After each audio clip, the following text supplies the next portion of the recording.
Good evening, good evening, good evening. It's Friday night. It's 8 p.m. It's live from lockdown. And we've already got a troll in the comments. So, good evening, Robo Murphy. You are the fucking coolest guy I've ever met in my life. I love you already. This could go south massively quick because I've been drinking before I've even come on the stream. So, it could be a very different one tonight. Scraping the bottom of the barrel. I'm not scraping the bottom of the barrel because we've not had big game Al on against. I would like to throw that out there. Anyway, a little bit of talk before I get my guest on. Want to shout out to Carl Woodlin 37. Is it 37? I think it is. Woodlin Carl. You should all know him. You should all watch his channel. Go and watch his new pickups video because I sent him some stuff. A few extra bits. Carl's a top guy. Someone as old class as an OG YouTube legend. And I'm more than happy to send him some stuff because it was knocking around my house. I'm not going to fucking use it. Little thing, the card that I gave you with the joke on, I got that with my school lunch. There's a set of them. I've still got them down there. I've got more of them, that means, than bad jokes. They're from about 1993. I used to get them with my school dinners at school, little fucking cards.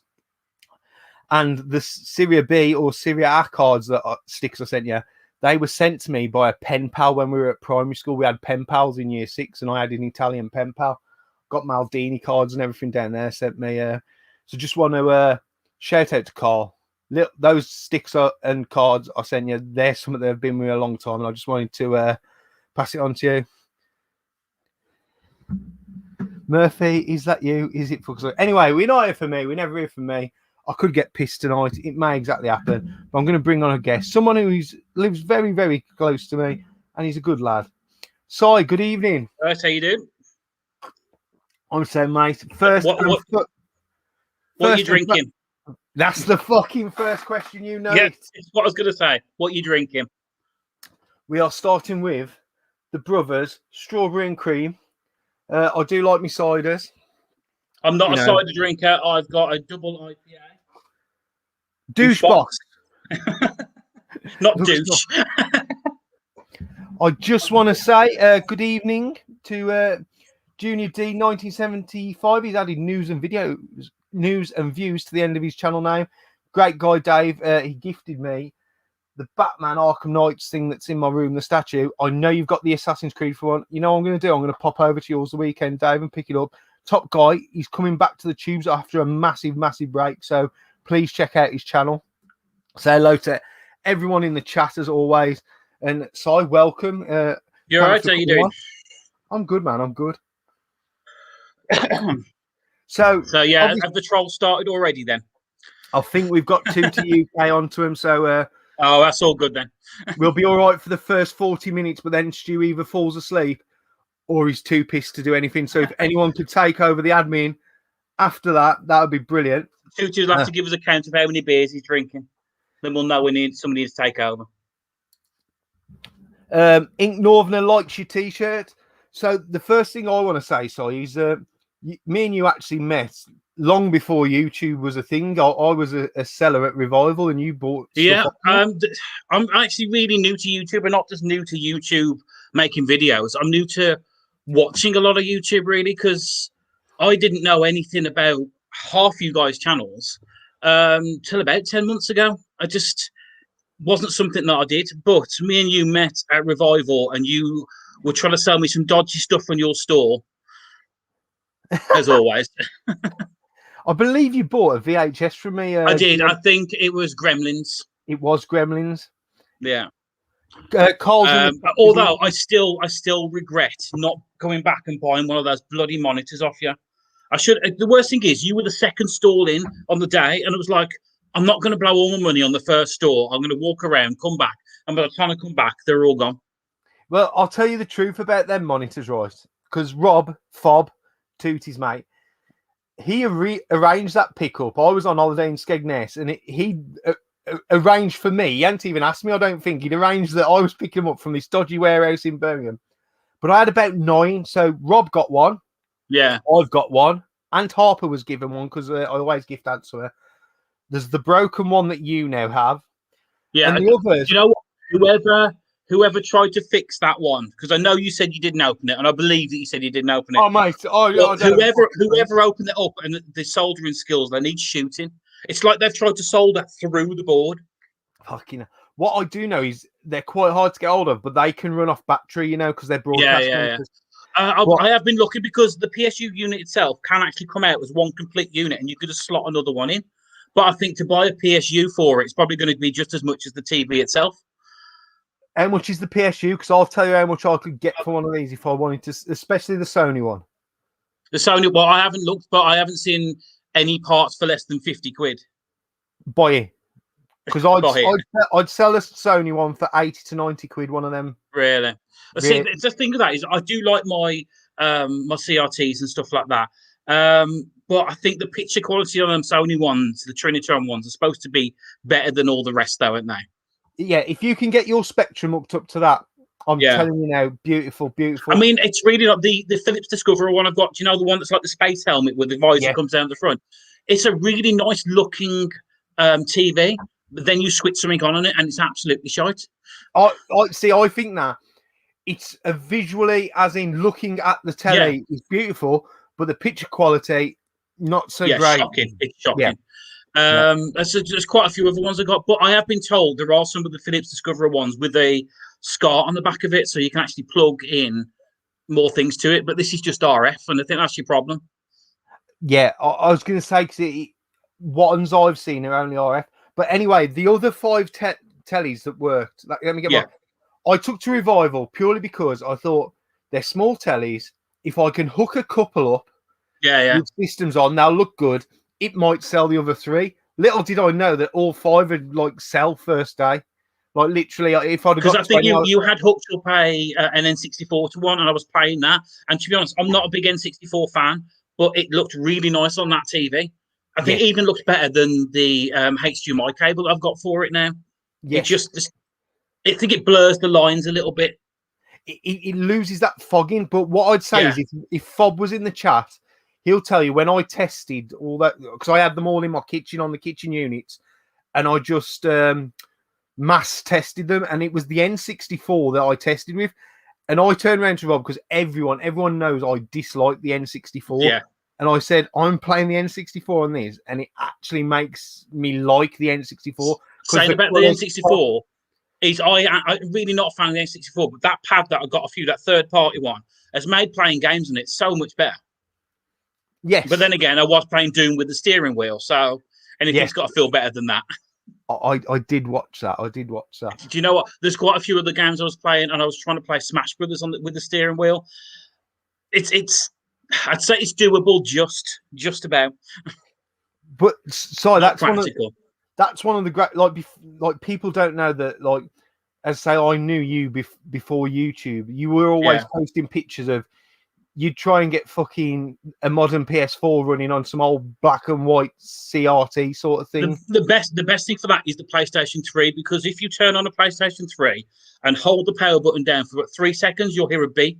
It will turn it over to RF. You can plug in your RF cable from the PlayStation 1 and get that running. On you can have Netflix and things like that on black and white TVs. I am going to do a video on that boombox one that I picked up, because I think that's going to be great. Doing a couple of playthroughs on that.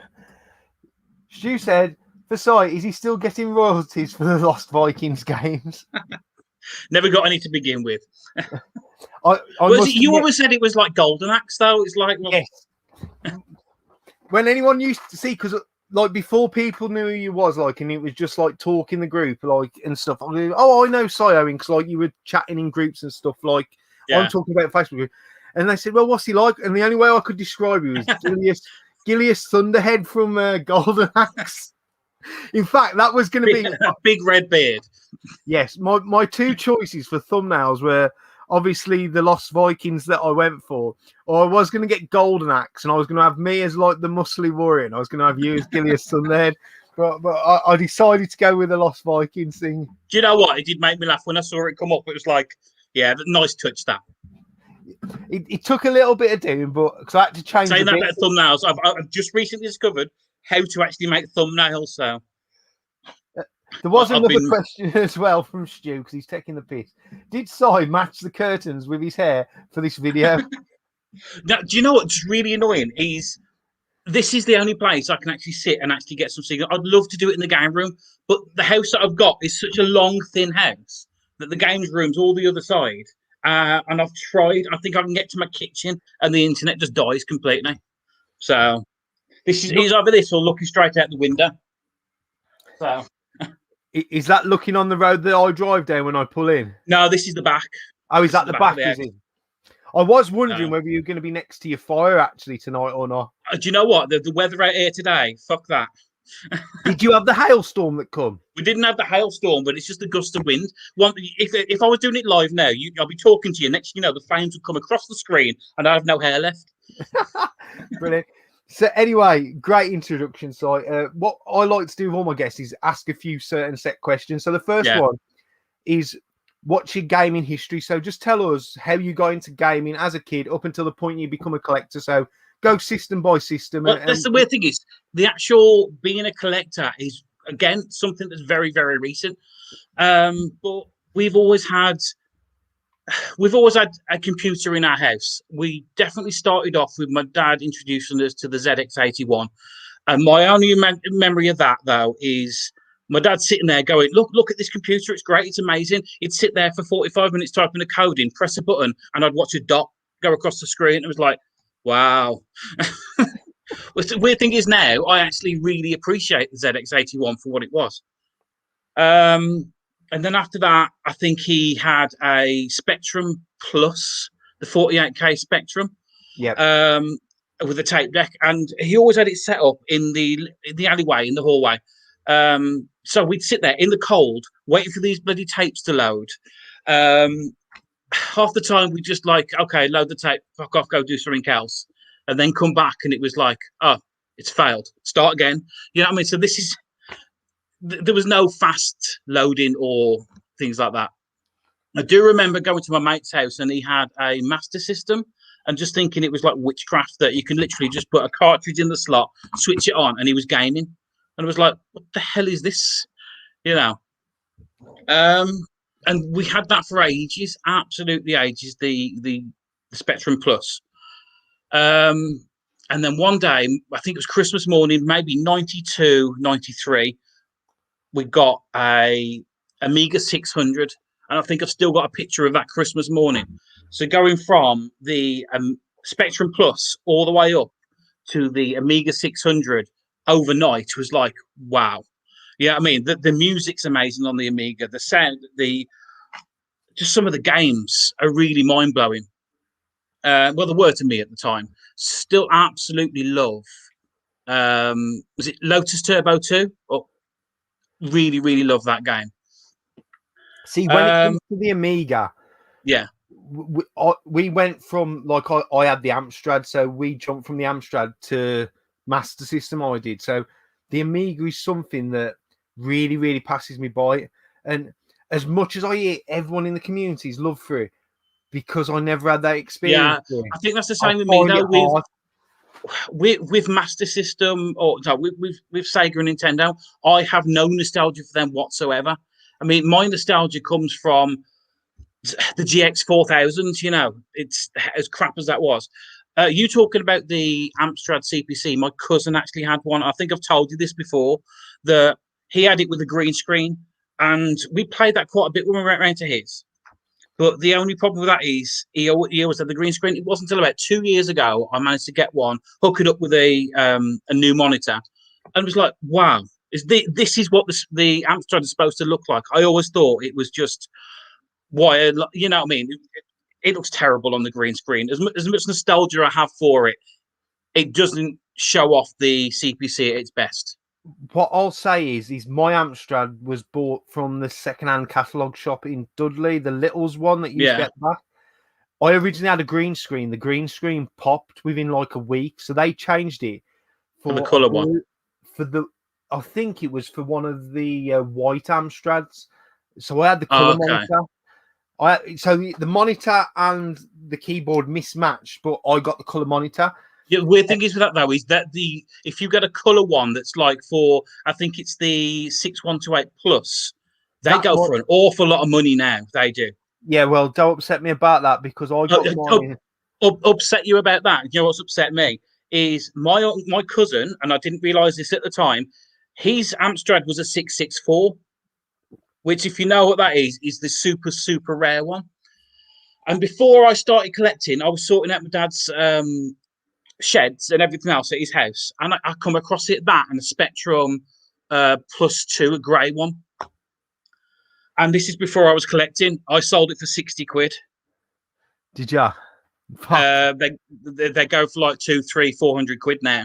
Do you want to know what happened to my Amstrad monitor? My original Amstrad monitor and keyboard, I got them out my mum and dad's loft when I started collecting. Yeah. And being the fucking idiot that I am, I just plugged the monitor in without dusting it or anything, and it popped. Did you? I was fucking devastated. Well, that's Alan Sugar though for you, isn't it? Really, you just like to get things that blow up. Yeah, but I don't think he expected me to leave it in a loft for 20 years though before I turn it on again. My GX 4000 did that though. I mean, we got it from Hoot. Do you remember Hooties? Yes, is it the shop in Willenor? Yes. Yeah, we got the that GX 4000 from Hooties from there, and it come with 3 games. I think we had Burning Rubber, obviously, that come with it, Barbarian 2, and Operation Thunderbolt. I think it was. That was our 3 games, and we really did. We played that, we loved it, and everything else until the one day I remember my mum was playing it, and we just saw a pop and a puff of smoke come out the top of it. That was Alan Sugar's really cheap PSUs that he used to put with them. If I'm correct with the GX 4000 as well, wasn't the 2 plugs right next to each other? Yes, one was for the monitor and one was for the plug. One was 5 volts and one was 12. Yeah, but both exactly the same end to the plug. And if you fucked it up and didn't look which one, that was. Yeah. Everyone says that they were famous for blowing up, but the truth was it was more people plugging the pin into the doing that. But it was the power surge. The worst thing is there was even a sticker on the box saying, "Do not switch off your GX 4000 whilst the plug is still switched on at the wall." You know what I mean? Because you'd switch it off and the power surge would come through and just fry everything inside. Well, that's kind of the fucking point of the power switch on the console, really. So you don't have to turn the fucking plug off. No, you had to do a weird little ritual before turning it off, but clearly we just killed it. Just died. So yeah, going back to the system, we had the Amiga for years. We really did. I absolutely loved the Amiga. And it wasn't until years and years later that me and my brothers managed to save up and get a PlayStation 1. This is probably like 2 or 3 years into the life of the PlayStation. And so you're talking about 97, 98-ish? Yeah, around about there. It was quite like we saved up. I remember it right. We saved up all this money in change in a piggy bank. And then when we fought, because we counted it every single day, and then we were like, right, Dad, we've got enough here. Can you go and buy it? And we just opened this piggy bank because these 2p's, 5p's, and everything just onto the desk. And it was like, look, we've got enough. Go buy a PlayStation 1 for us. And the look on his face, though, still to this day. But we got that. We got it from the video shop around the corner, and we come with Demo Disc 1, which we played to death, and Twisted Metal Tour. Still one of my favourite PlayStation 1 games. It really is. I love those kind of games where you can just go around multiplayer and not beat each other up, but blow each other up. What was the other one? Road Trip. That was the one that we played as well quite a lot. What I will say is everyone who has a lot of nostalgia for the PS1, I mean, I know Paul mentioned it last week, that Demo Disc 1, that T-Rex, that Manta Ray. Because bear in mind, before that, you've been controlling 2D sprites. Yeah, with a joystick. I still remember it now on the TV because everyone came round and everyone had a go at controlling the dinosaur. Because it wasn't just the controlling the dinosaur. You could change. It was almost like you could look at it however you wanted. Because you could change that camera angle, get right in close to face. To say to someone now that was such a big mind-blowing thing, they'd look at you and go, "What?" You know what I mean? It's so. Any more trolls in the comments? Nah, they get up. They're fucked off. God, I was really looking forward to it as well. They ain't them they know who they're messing with. Right, question from Tootie Fasai. He mentions his bros, etc. in the videos.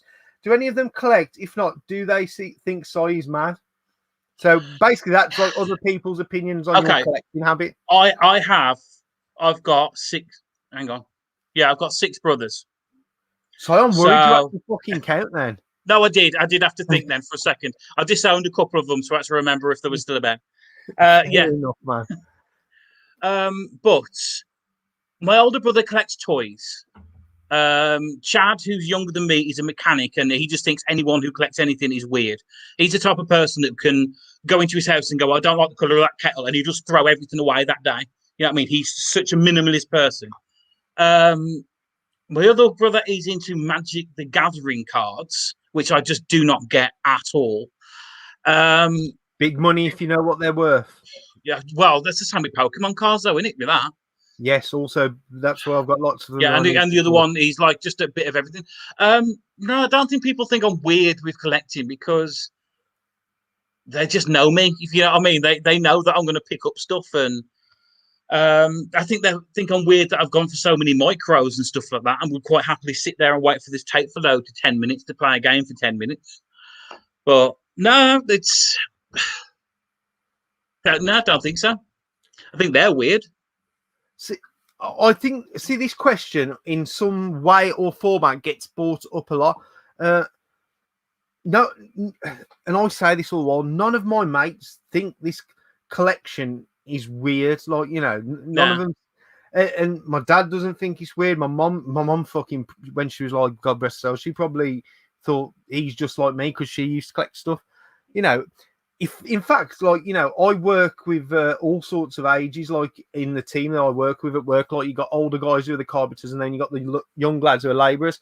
And you mention it to any of them, and they're like, "Oh, that's quite a cool hobby," sort of thing, or "Oh, I remember this and I remember that," and it's a good talking point. Good. It sparks conversation, though, doesn't it? Yeah, definitely. I mean, even the older guys, they remember like, "Oh, I got my son one of them. I remember playing this with him," sort of thing. Like, you know, I love it when somebody who hasn't thought about gaming for years suddenly gets that spark of imagination. He goes, "Oh, I remember that," and they go out and go and play it, and then they show it to other people. It's like it goes down the line. But for me, what actually really made me start collecting again was I worked in town in the Goose in the City. I know the And Goose. yeah, and I ended up playing on the Gamblers, and 9 times out of 10, I'd walk away kicking myself, going, "Why the hell did you just put that money in there? You've just wasted it." So I was trying to look at some other way of the excitement that I was getting from playing the Gamblers, but a way of not completely losing all my money. And that's why I love hunting for games, because the potential before you go into a charity shop of what are you going to find. You know what I mean? It's a buzz, and you go in and you find that one thing. Granted, people say, "Oh, I've been in 2 charity shops today. There's nothing there. I'm not going back again." It's a numbers game. It really is, and I enjoy the hunt for it, and it's took away that gambling impulsion, or you know what I mean, compulsion. Oh, I know. It's like I want to say I'm not addicted to car boots, but I probably am, because I taught myself out that I'm not going to go, and then I wake up and I go. And I miss car boots. And like, you know, I mean, the guys in the comments will know I'm a hardcore. If I go to the one near Stu, I'm there at 3:30 in the morning. Really? Oh, do you even go to bed? I don't. I'll tell you the truth. You know my mate Liam Hayes. I pick Liam up. I'll just stay up and I'll pick him up. Liam used to get quite a few bits off me back when I first started collecting, because it was weird. At one point, there was so many just bundles around this area, and I was picking stuff up. But I said in the past, not with the pandemic, but say like the past 12 to 18 months, it's just dried up completely. Yeah, I mean, it's just there's nothing. Few and far between. If I go to the local ones near you, say Cannock Way, I'm still in the field at 5 in the morning. And it's that idea of I could be in there and I could find something really good. Now, some weeks I have bad weeks and I go, I'm not fucking going there again. Yeah, next week you're doing it again. Because I fucking dread to miss a week and then go the week after and have someone tell me that I missed something. Yeah. If you know what I mean? Do you know what I say about charity shops though? Do you know what people go in and say there's nothing there? If you just go to the people who work there and go, "Have you got anything at the back? Have you got anything that's been put out?" 9 times out of 10, they'll come back out with a box or something like that. It's like people sometimes are too embarrassed to ask. I mean, what's the worst they can say? It's like, "Oh, no, we haven't got nothing." Okay, fine. Thanks, bye. I once asked that, and somebody brought out a box and said, "Oh, it's not been tested. You can have it for a £5." N64 with the RAM expansion, 2 pads and 6 games. Nice. So it's like, okay, yeah, thanks. Just because I asked. To be honest, I used to do the charity shop runs, but I used to go to Hale's Owen, which I know Nick at Vintage Gamers got the monopoly there. Like they send him stuff because he's offered Oh, me. I must admit, I know there's some people like that save it all back. He's offered me. Well, he guarantees certain charity shops X amount per month or per 3 months, I think it is. Okay. For their stock. So for them, it's guaranteed income. And he's offered it me before when he's got no space in the shop, saying, "Look, man, if you want to buy this last 3 months stuff, you can buy it." And I'm like, "Nick, I live in a house, man. Where am I putting it? I ain't got a shop." So is it quite a lot of stuff then? You're talking pallet loads God, yeah. at a time. You know, saying that about charity shops, though, I mean, I was saying you just before we come on air that my best ever find was from a charity shop in Dudley, and it was that Lost Spectrum game, Paddy, for Dollarsoft, and it was sitting at. Do you know the shop which has got the charity shop underneath? Then Salvation Army. No, but then it's got the music shop above. Yes, Salvation Army. Is it Salvation Army? Do Yeah, you know the miserable git that works in there? The guy upstairs used to look like a proper old rocker sort of thing. Yeah, proper miserable git. Cunt, yeah. Yeah. Right, it was his shop. He doesn't watch. Yeah, it was his shop that I found it in. And I went in, and there was a glass cabinet, because he always used to do this. There was a glass cabinet that had all his special games and stuff in. So he had like 5 or 6 Spectrum games priced between 10, 15, 20 pounds. So I was like, oh, fucking idiot. You know what I mean? It's like, there's no way any of these games are worth that money. Walked up to the front, and just on the desk was some music tapes. And in there was, I think, 3 Spectrum games he must have missed. So I picked him up, asked how much, and he said they're £1 each. £1 each Spectrum game, never seen them before. Yeah, I'll buy them. On the way back, put a picture up on one of the Spectrum groups, and somebody said, never seen that game before. Then somebody else was like, oh no, I've never seen them before. And it ended up with him messaging the guy who made the game, Richard something, I can't remember his last name. And he said that was the game that he made when he was 14 with his mate in his bedroom. His dad did the artwork for the front. Then his dad, when he was at school, printed off like 25 to 50 copies. He's not sure how many, and just put them around the local area. And ever since then, he's never seen the game. He hasn't even got his original copy. So to find it in a charity shop, well, I say charity shop, his music shop in Dudley was great. It's got saved. Everyone can play it, and it ended up being sold at auction for 150 quid. Nice one. That's why you do the hunt. Exactly, mate. Exactly. You know what I mean? And it's not about the money. It was about saving that piece of history and getting to know him. I said, that's with a tattoo on my arm. That's Paddy there. Is he? Yeah, because Rich said, this was the first revival I went to. I was speaking to him beforehand, and he said, no, you won't do it. And I turned up to him at the revival. He was having a talk with some more people. I went, you get? And he said, what? I said, you did this. You made me do this. Been mates with him ever since. I know if he's... Is he a bald guy by any chance? Yes. I know who it is, yeah. He's been to my store before. And Harper's good friends with him, I believe. Yeah. I've got a question for you. From Junior D, 1975, news and views. What's your favourite decade for gaming? Decade for gaming. I know my answer. See, it's late 80s, early 90s for me, to be honest. As much as I love the GameCube and everything else, I have a hell of a lot more nostalgia for the Amiga. So yeah, let's say 90s. I was early 90s. How old are you again, Si? Same as you. Same age, mate. Because I'm going to say the exact same era, the 90s for me. Not 90s was. I think the reason why I've got a lot of memories about the 80s is I have older brothers, if you know what I mean. So I was enjoying, so I can appreciate the stuff from like the mid to late 80s. But as I said, we never really bought new stuff. So the 80s for us went on into the 90s, and then snowballs from there. Exactly the same as me. I've got an older brother. He's 13 years older than me. He's 50 this year. He's still a massive gamer to this day. Yeah. Massive. He games when he gets home from work from 5:30 till 10 o'clock every day. Do you know what? 8 to 10 hours on a weekend. He plays COD. Me and him fall out all the while. That's why I'm not playing on PS. because we fucking argue. We still argue now. And we don't have a proper rare. We'll just say one thing to each other and then that's it. I don't play games with him anymore for a bit until one of us backs down. My older brother has stopped talking to me, right, for ages and ages. This is like during the pandemic. We were talking for a bit. And do you know one of those people who put stuff on Facebook, like so many things that you're like, oh, fuck up. So one day I told him to shut up. And then, like, within 5 minutes, he come back with a big, massive rant, blocked me, and he hasn't spoke to me ever since. me and my brother will fall, like, I think, what was it? The last time we fell out, we were playing COD, and I was driving the car, and he was dead, and he was telling me what to do. And I went, my brother's name's Gareth. I went to him, I went, Gaz, you can't fucking drive in real life. I have to drive you fucking everywhere in real life. I said, and you're fucking dead, so why am you talking? And then that was it. We finished that game, and that's about a month ago, and we've not played video games since. Just a stupid fucking argument like that. Joe, when you talk about games, though, I mean, I've never been one who can sit down and play games for hour upon hour upon hour. My mate Pod, who was on the live stream before, he can. If he gets a brand new game, he used to book a week off work so he can play it properly. You know what I mean? Where I wind him up all the time because I'll get halfway through a game and go, I'm bored now, turn it off, do something else. He's like, no, we've got to finish it. We've got to finish it. He once made me reset Sonic because I accidentally missed an emerald. And he said, no, that's it. We're restarting. My brother, notoriously, when we were both kids and we both had Master Systems, he wouldn't let me play Sonic 2 on the Master System. He wouldn't lend me his copy until I completed Sonic 1. He made me complete Sonic 1 on the Master System before I could play Sonic 2.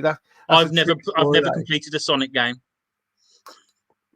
And then he tried to give me some bullshit when I completed it that I'd got to do it and get all the Chaos Emeralds. I went, nah, fuck off, man. Let me play Sonic 2. That's the thing, is the end of the game is the end of the game. Me and my brother, though, like, we had so many rows when we lived together at mum and dad's as well, playing video games. I smashed my bed because although my brother's 13 years older than me, he's my half brother. So he must have got his dad's genetics because he's fucking 5 foot nothing. And I'm 6 foot. And they got to a point in age where I was a little bit bigger and stronger than him. And he fucking had a go at me the one day. And I shit you not, I body slammed him through my bed. And it fucked my bed up. It sounds like an interesting house to live in. Oh, I know this is about. I'm going to tell a couple of funny stories. Do you carry on? We used to have the internet in my room, right? I'd got to have the router in my room. So one weekend, we fucking drilled through the bedroom wall so he could have an Ethernet cable in his room, right? So I hid it in the wardrobe. Fucking again, I'm 13 years younger. I'm the dickhead drilling the wall. No clue. Well, he fucking pissed me off the one day, so I just got the scissors and cut the Ethernet cable that was going into his room. He was going mad because we'd only drilled the hole wide enough to get the Ethernet cable for him. Then another day, we used to only eat one meal a day when mum and dad was away the weekend, but we cook like a massive meal, like massive fucking pizza and chips and just eat that. Well, he got the pizzas out the oven and he fucking dropped mine on the floor. And he stood there laughing, thinking I was going to have that one. And I was going, I'm not having that one, I'm having yours. And then we were fighting all the way around the house and I was going to beat the shit out of him. Over a pizza. And he used to be notorious for going out drinking, but he couldn't drink as good as me. So I'd come back and I remember it was when Dad was building the porch out the back and my brothers fell asleep in the deck chairs. I've walked past him. I've took his fucking kebab out of his hand, took his shoe off him, hit him round the head, and then locked the back door and left him out the back, fucking asleep on the deck chair, nicked his food and everything. But he used to put on me as a kid. I just thought I'd tell you that story. Having so many brothers, I've got so many stories like that, but 9 times out of 10, it always ended up with somebody bleeding. You know what I mean? It was either somebody, my brother, the worst one, he would always fall and just hit his head on something. The worst one we ever did, I remember building up to New Year. You know, everyone was getting excited. It's ticking down to 12 o'clock, and it must have been about 5 to 12. Do you know them big inflatable champagne bottles you can get? Yes. Like, you blow them up. We were just messing about with it, and we didn't realise. Big flat cardboard piece on the bottom like that. 5 minutes to 12, New Year, somebody gets smacked on the head, split the head open here, blood pouring everywhere. And we brought in the New Year with my dad trying to stop blood. Everyone celebrating around him. Just what we did. So having so many brothers. Things, them inflatable bottles. Me and my mate stole one of them from Maya down the waterfront near me. The 6 foot ones with the lime sticking out the top of the Corona. Yeah. We walked it past the bouncer and the bouncer said to me, where are you taking that? And I just went, I won it on the raffle, mate. Didn't you hear me? And he went, oh, and just let me fucking carry on. And about 5 years later, we went to a car boot sale and we took that Corona inflatable, blew it up, and it just drew loads of attention to our store like years later. Question from Pixel Plug, who's a local lad. Talking of Dudley, do you remember Comtasia? Now, this rings a bell to me. I think my brother used to get his 8-bit games from there. If I'm wrong, I know there was Briley Hill. If you know Dudley, you know Briley Hill, shithole. Yeah. Absolute shithole. They had Simic games. Is it where's that? Is it there's a game shop now, Game Over or Game something? Is that Briley Hill? Old school gaming. Old school gaming, is that Briley Hill? That's Briley Hill, that's Rich Round's shop. Yeah, I but thought it was.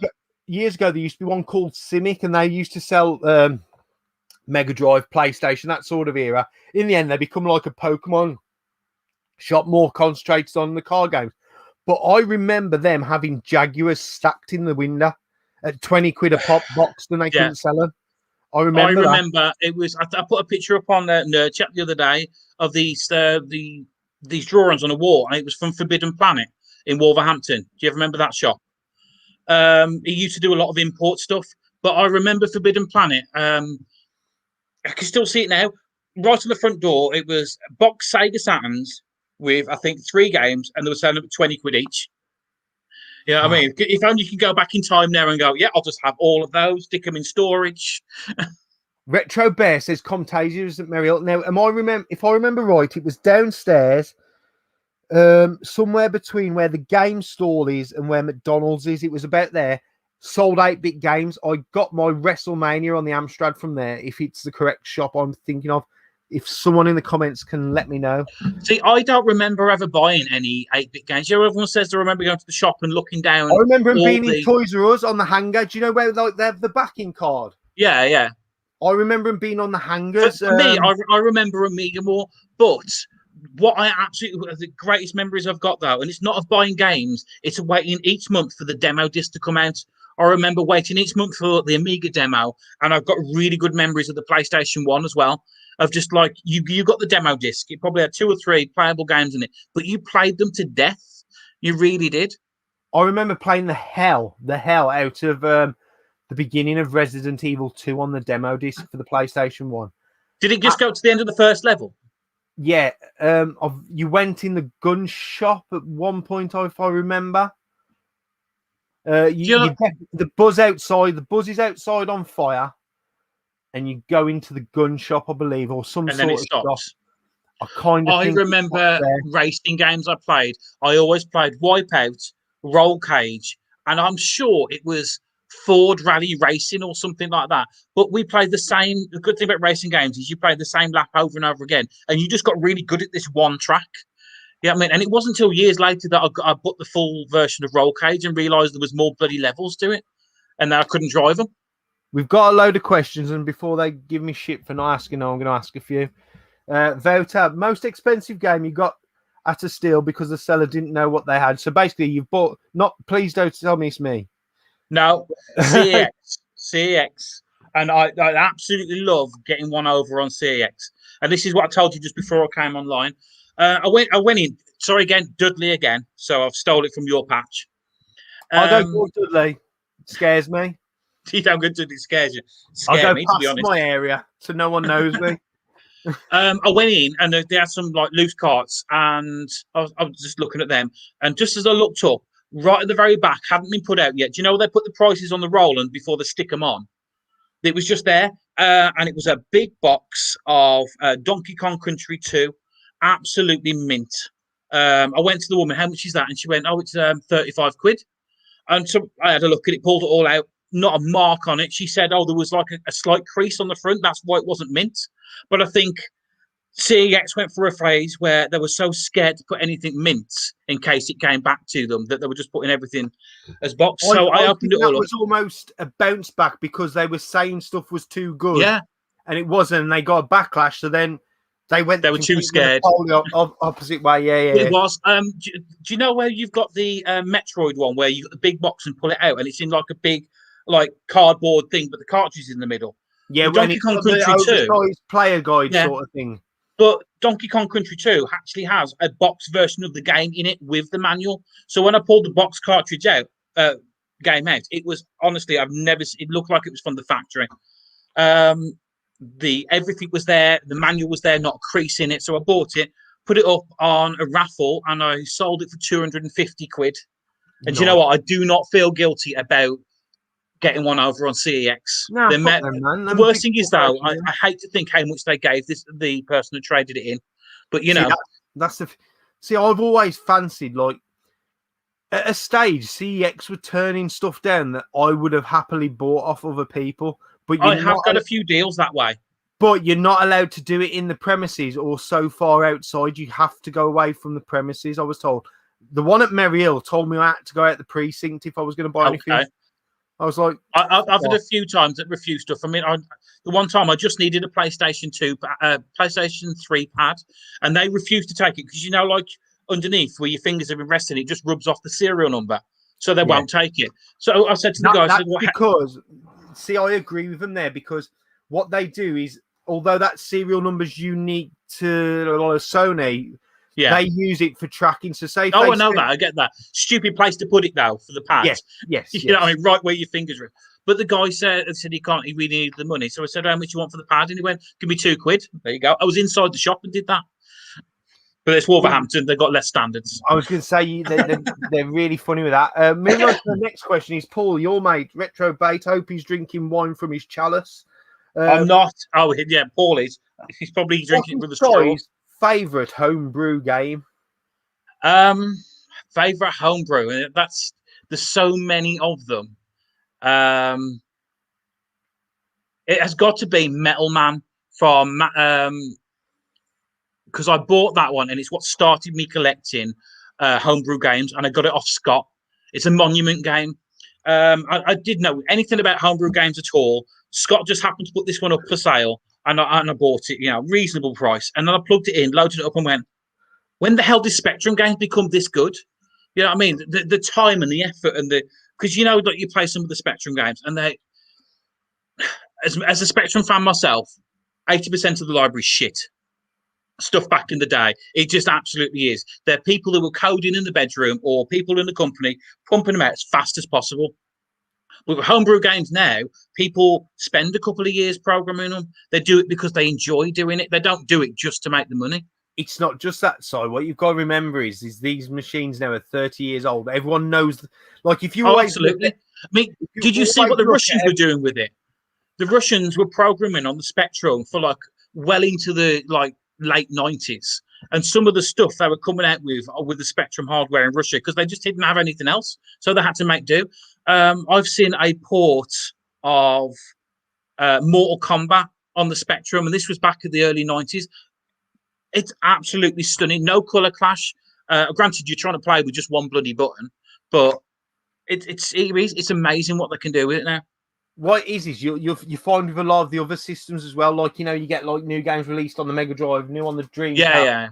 It's because they know how far they can push that system now, if you know what I mean. You know, the one I really need to try some homebrew games on is because the Atari Jaguar, because back then nobody coded for it properly, did they? Nobody knew how to use the hardware. So I'd be interested to try what people can do now for the Jaguar. See, I've got an on-off love interest with the Jaguar. I want one. I've got one. I go and watch some gameplay and I think, I don't fucking want one. And then I see one and I want one. But then I see the game. I was given one. Yeah, I was given one and it had, it's got what's called a skunk card in it, which basically you can load it 2 games on it and put it on. I think if I was buying actual games for it now, I wouldn't bother with the system. It's nice as a novelty to have, but as an actual game system that you pick up and play, it's really bad. Talking about homebrews, though, I mean, how good is the homebrew scene on the Vectrex? Oh, brilliant, mate. You know what I mean? It's one of those systems now that it's absolutely stunning what they're doing with it. Well, it was a couple of days ago, since I got my Vectrex. And that Did you get yours at the Revival? Yes, I bought it from Nick, Vintage Gamer. I bought it before the place opened. You know what? I've seen pictures. Somebody put up loading it up there, and I think I've seen the Vectrex you bought. Mate, no one got that before it was out. I bought it before it was open because Rob Stew's mate, his mate, said, fucking buy it, you'll love it. So I went and bought it. I said to Nick, I said, I'm going to have it. I said, if I make enough money today, I'll buy it today. I said, but by the end of this weekend, I'm going to have it. I bought it. Me and Rob spent more of the day playing it than we did fucking selling stuff. What have you got the overlays for it? You know, the is it the UV? Yeah, you're going to get it. You've got that. You know what? I've got a pickups video to do. I've got to do it tomorrow or Saturday because I've had a few more. I've had an item turn up for the Vectrex that I wasn't expecting to get yet. That's here. I really want to show that off. And I've got about another 5 or 6 items. The Vectrex has had so much love in the first year of its collection. I might even just do a video of my Vectrex stuff because it's difficult to do gameplay footage on it, though, isn't it? Really, with the Vectrex, it is the best thing to do. I mean, I've got the advantage of the UV overlay. Yeah. If I black out this room and get a camera on it, it looks. Have you got the anti-buzz on it, or are you not going to do that? I don't think I'm going to, because my plan is I'm going to have the only Vectrex in the world that's still got the original buzz. Well, it's like my Oliver Twins games. I don't get them signed because I want to have the only games. They sign everything, though, don't they? They'd sign my socks if I had some Dizzy socks. I tell you now. Yeah, let's not talk about the egg. I can't stand Dizzy. Oh God, don't you start with him. From Retro Red Sea for Si, you like your homebrews. If you could make a game, what would it be? So, okay, you have the ability to program. Let's say for the Spectrum, what you're making. This is a little bit of an exclusive, even though it's in early days of talking about it yet. Is a friend of mine is actually coding a Ginger Hippie game for me. Oh, nice. And it's going to be, we've just had little talks at the moment about what it's going to be. And it's going to be a little Viking type guy hunting for his bottles of banana bread beer, avoiding the trolls, and at the end of the game, trying to reach his fire. And it's going to be sort of like a Manic Miner style game. Brilliant. Yes, I'm actually going to try. And I've been speaking to the guy from Chronosoft, and if he likes the game, he will also publish it. Awesome. That's brilliant. Quick question from Mooch Loose about this house. What's your favourite co-op game on the Mega Drive to both of you, and why? So go on, co-op game on the Mega Drive. Do you have one? I'm just gonna have to go with Micro Machines. I've got very few memories with the Mega Drive, apart from going to my mate's house. He only had one pad, so we had to share the bloody pad to race. Micro Machines for me. See, I wasn't allowed to play many co-op games with my brother because my brother used to have his. From what you've said earlier, he used to have his other 2 mates come round on a weekend. There's Wayne, who I still speak to now, and Ian Woody, who looks like the guy who does the Numa Numa dance, right? They used to come round every weekend, order dialer pizza and play video games. And I was never allowed to play. I was allowed to sit and watch. But if my brother wanted to play games and they weren't there, the only game he'd let me play with him was Gauntlet, because I was like cannon fodder. He was like, let Dane go in first and then I'll fucking pick everyone up at the back. So, yeah, I'd say I like Gauntlet, although it was traumatic for me as a child. If I can go on for more than the Mega Drive, I mean, that's the thing is, Nintendo and Sega, I have no history with them whatsoever. But if we're going to do like co-op games, put an awful lot of time into Soul Calibur and Tekken. Just the games that always come on, and even to this day will still come on and we'll play them. But Twisted Metal Tour, we always end up playing them. Just, I don't know. We used to play. See, me and my brother, we played co-op games more like when we got to the PS2, we'd play SOCOM together again. Yeah. The thing is, we could never. Me and my brothers, we could never play co-op games, as you said. We just end up fighting. Oh, me and my brother, we could play together months, peaceful and quiet, and then there's one day, everything that we've done to each other to piss each other off over the last 2 months just blows in a fucking row. And like, I'll bring up a game from fucking 3 months ago when he shit on me, and I'll fucking remind him about it. Oh, I was saying that co-op game. I was playing. This is the Mega Drive actually. We were playing. Is it Alien Storm? Is it, or Alien Syndrome? Do you know the where you can play 3-player? We were playing it on the arcade. Basically, they were running around, and me and my mate were killing off all of these monsters. As my other mate was running, picking up every single power-up he could find, to the fact that we had to go, fucking stop it. You know what I mean? No one's got any help apart from him. That's what that's called nowadays. So that's a loot pouring. Basically, he's going through, getting all the good stuff and leaving you with fuck all. It was. The thing is, we were shooting everyone, and he was like using like gunfire to cover so we can go around and pick everything up. Because it was a ROM hack. That's why we could play 3-player on it. It was good fun now. Brilliant. Until we hit him. Big Game Al wants to know, what's the most expensive game you've unsealed on a YouTube's video? Have you not watched all his videos, Alan?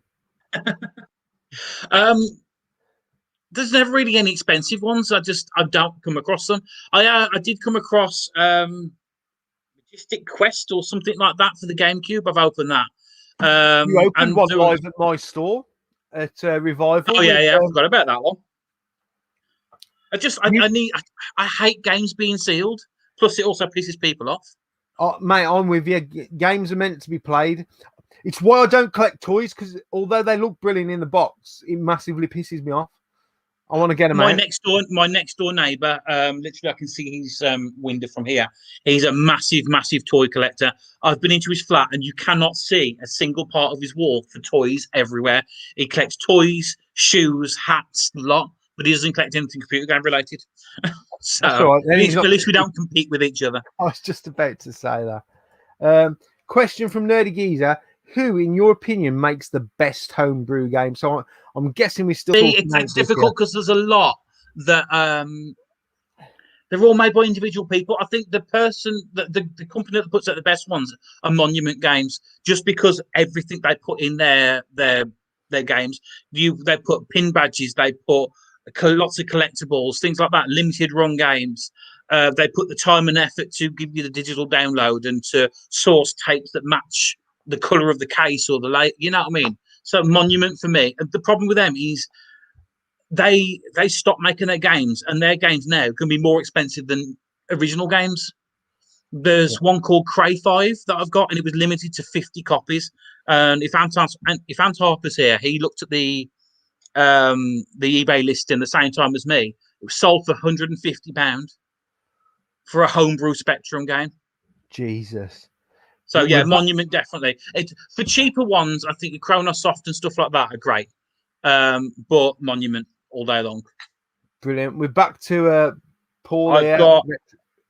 I went on to Toffee Apple, by the way, while we were talking.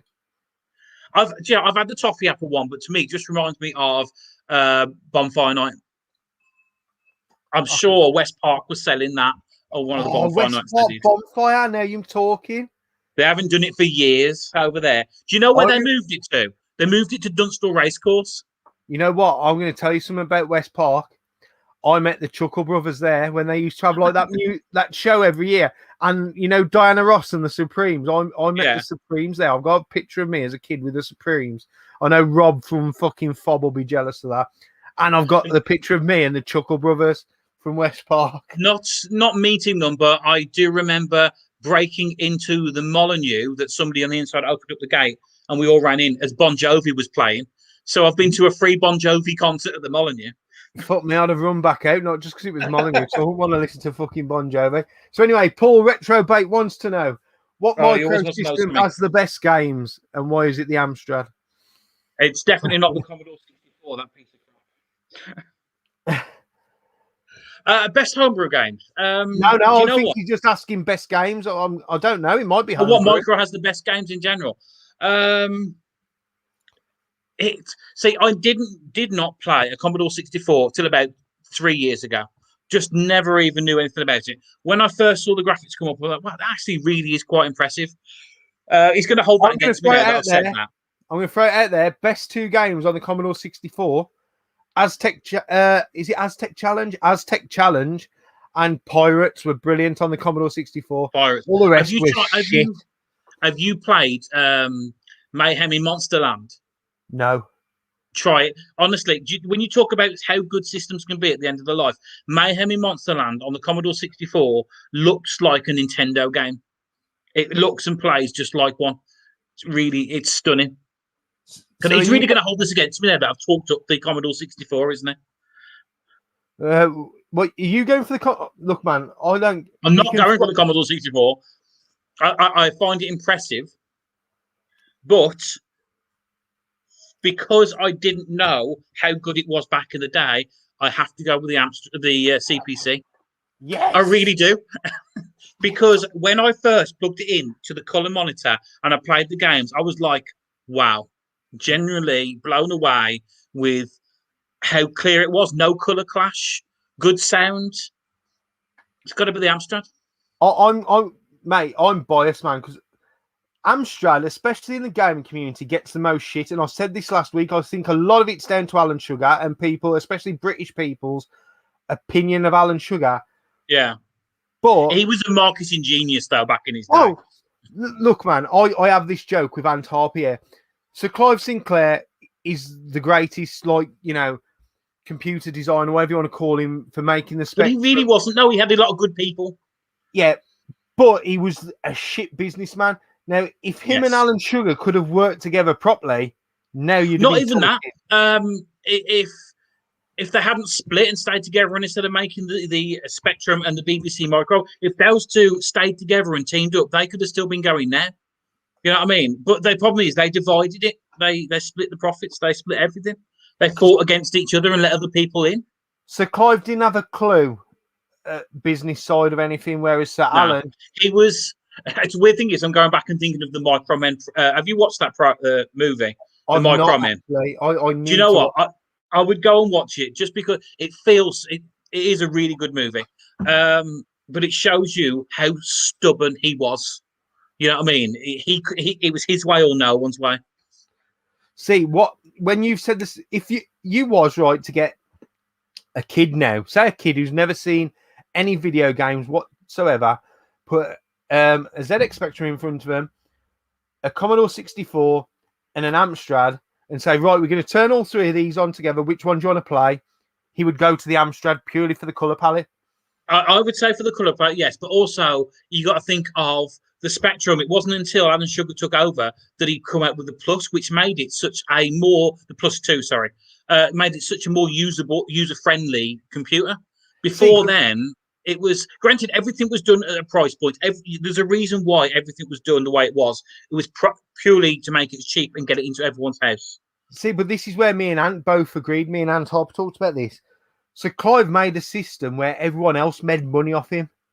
Like, if you bought a Spectrum, you then went and bought a tape player. So you might have bought a Sony tape player or a Dixon's tape player. You needed a tape player to do it. The weird thing with Alan Sugar, though, is with Alan Sugar, it's like if you got the computer, you needed either one of his power supplies or one of his monitors to switch it on. You know what I mean? You couldn't just get anything. Exactly. And that's where Clive went wrong. He gave someone a system that was so compatible, he shot himself in the foot because everyone else was making money off his system. Whereas if he said, right, this is my Spectrum with my Spectrum tape player, it's easier to set up than your standard one. Boom, boom, boom, X amount, he'd have made more money. He would have done. He really would. If he didn't stick money into micro drives and things like that, or the Spectrum QL. I mean, I know there's a lot of love for the Spectrum QL, but it was a massive. There is now, but no one gives a fuck. No, nobody at all. No one gives a fuck about back then. So, and that's the big problem. It needs to be the money maker back then. Once it becomes any form of second-hand market, you're not making money. You know what I mean? Question from Eddie Rollercore. For Si, what game would he like to be demade for the Spectrum? So, okay, so we're talking something now. A new game on the Spectrum. It's already a game. So the first one that springs to my mind is because it's been on every system is fucking Doom. Doom is already on the Spectrum. Is it? Yeah, somebody's already ported Doom onto the Spectrum and onto the VIC-20. Okay, so that sort of thing. So what he's saying is something that's a physical media now. A physical game. To be demade. So I don't know. Fucking let me just throw. Do you know Sonic the Hedgehog on the Spectrum. See, I would love to see Tomb Raider. Nice. To see if Tomb Raider could be made on. I mean, if once you finish this, go and have a look at the actual gameplay footage of Doom for the Spectrum. They've got it proper 3D, so you're walking into the distance. It looks like Doom. I think they could do a really good make of Tomb Raider. See, quite easily. I'm going to go completely the fucking opposite way now. I'm thinking Tomb Raider, but I'm thinking isometric look. Yeah, head over heels. Yeah. or your Swevo's World. So you've got that sort of, you're in the room there, the puzzle is, Lara Croft, she's got to solve it sort of thing. Yeah, that could be. Tell you what, it's got to be better than the port they did for the Game Boy. I've not played it. Tell you what, though, do you know what would probably make a really good Spectrum game? And it would remind me quite a bit of, is it Rex on the Spectrum? Abe's Odyssey. Yes. I think Abe could be made into, because it's like a proper 2D game. And I think that could be a really good Spectrum game with all the puzzles and everything else. I think any game that's got some, I mean, again, isometrics, how good would something be similar to like you mentioned the Game Boy, Resident Evil games, but in an isometric sort of spectrum. So you go in and there's like here's the thing, though, I need to look into it because I'm sure somebody's made a port of that. I mean, have you seen the port of Halo on the Atari 2600? No. There's an actual port of Halo. Granted, it's absolutely terrible, but it's an actual game that runs from a cartridge on a 2600. I've not seen it, but I'm think the first thing that pings into my head now is when anyone says remake a Spectrum game, I'm feeling isometric and I'm feeling something like a Resi. So you go into each little room and there'll be like a zombie or something, or like some little puzzle. What was that? Have you played the Resident Evil game on the Game Boy Color? Where to shoot them, you've got to stop the actual target at the right spot. I know there's one really good and sought after Resi game on the Game Boy, and it may be the colour one. No, because I picked one of them up from, there's a local toy shop by me, and he had it in there. I think he had it for like 20 quid, which is quite a bit. I collect on a budget, so for me, 20 quid for a Game Boy game is quite a bit. But I knew it was worth a lot more. I did end up selling it to my mate at cost because it was the last game he needed to completely set. But I tried it, and it was like, this is absolutely shocking. You know what I mean? That this game was released. I mean, you walk into the room, it's when you go to shoot them, you don't move to shoot. Do you know, like you're playing a golf game where you've got to stop it on the target in the right spot? It's like that. And if you miss it, you miss the guy. Say again. Is it called Dead Aim? No, I'm not sure. I'm sure somebody will comments will say no. It looks like on the front cover, it's got like a lifesaver. You know, like they're throwing into the water to stop somebody drowning. Anyway, we'll move on, man. We'll move on because I can't think of that game and it's pissing me off. Cooper's World, he's changed his logo. I like the logo, by the way. Do you know what? He's doing my head in, that Cooper's World. That challenge he started up, I've played the same level over and over and over again, and I'm just shaving little bits off, but I've got obsessed with it now. I do love Mario Kart. He wants to know anyway, Si, favourite game you owned and want to get back in your collection. So it's something that you had back in day and want now. Twisted Metal Tour 2. I do not know why I don't have it in my collection. I know it's the price is around about like 40, 50 quid for a copy of it now, but I've got such nostalgia for that game. It was the first game I ever had for the PlayStation. So many good memories playing with my brothers, with my mates and everything else. I ended up getting the first Twisted Metal game, and I was like, oh yeah, I'm really excited I've got it. And it's just not the same. The first one to the second one was such a big jump that I need to source a copy of it. If anyone's got one for sale. If anyone's interested in my answer, there's 3 games I'm currently after on the PlayStation 1. One is Nightmare Creatures. The other one's Duke Nukem, because I've got the other 2 Duke Nukem and assumed I've got the other one I've not. And the third one is, and it might be shit because I can't really remember, but I remember when I got it from Mum's case catalogue, it came with Tekken, another game, and this one, Life Force Tenka. I don't even know if it's a good game. I don't think I've even heard of that game. It was one of the launch titles, I think. Life Force Tenka. Yeah. And it could be a shit game. For ages and ages and ages, I was looking for a copy of Settlers on the Amiga, which I'm fortunate enough to have got a copy of that now. Just the front cover. I mean, I spent so many hours playing Settlers. Just such a fun game. Awesome.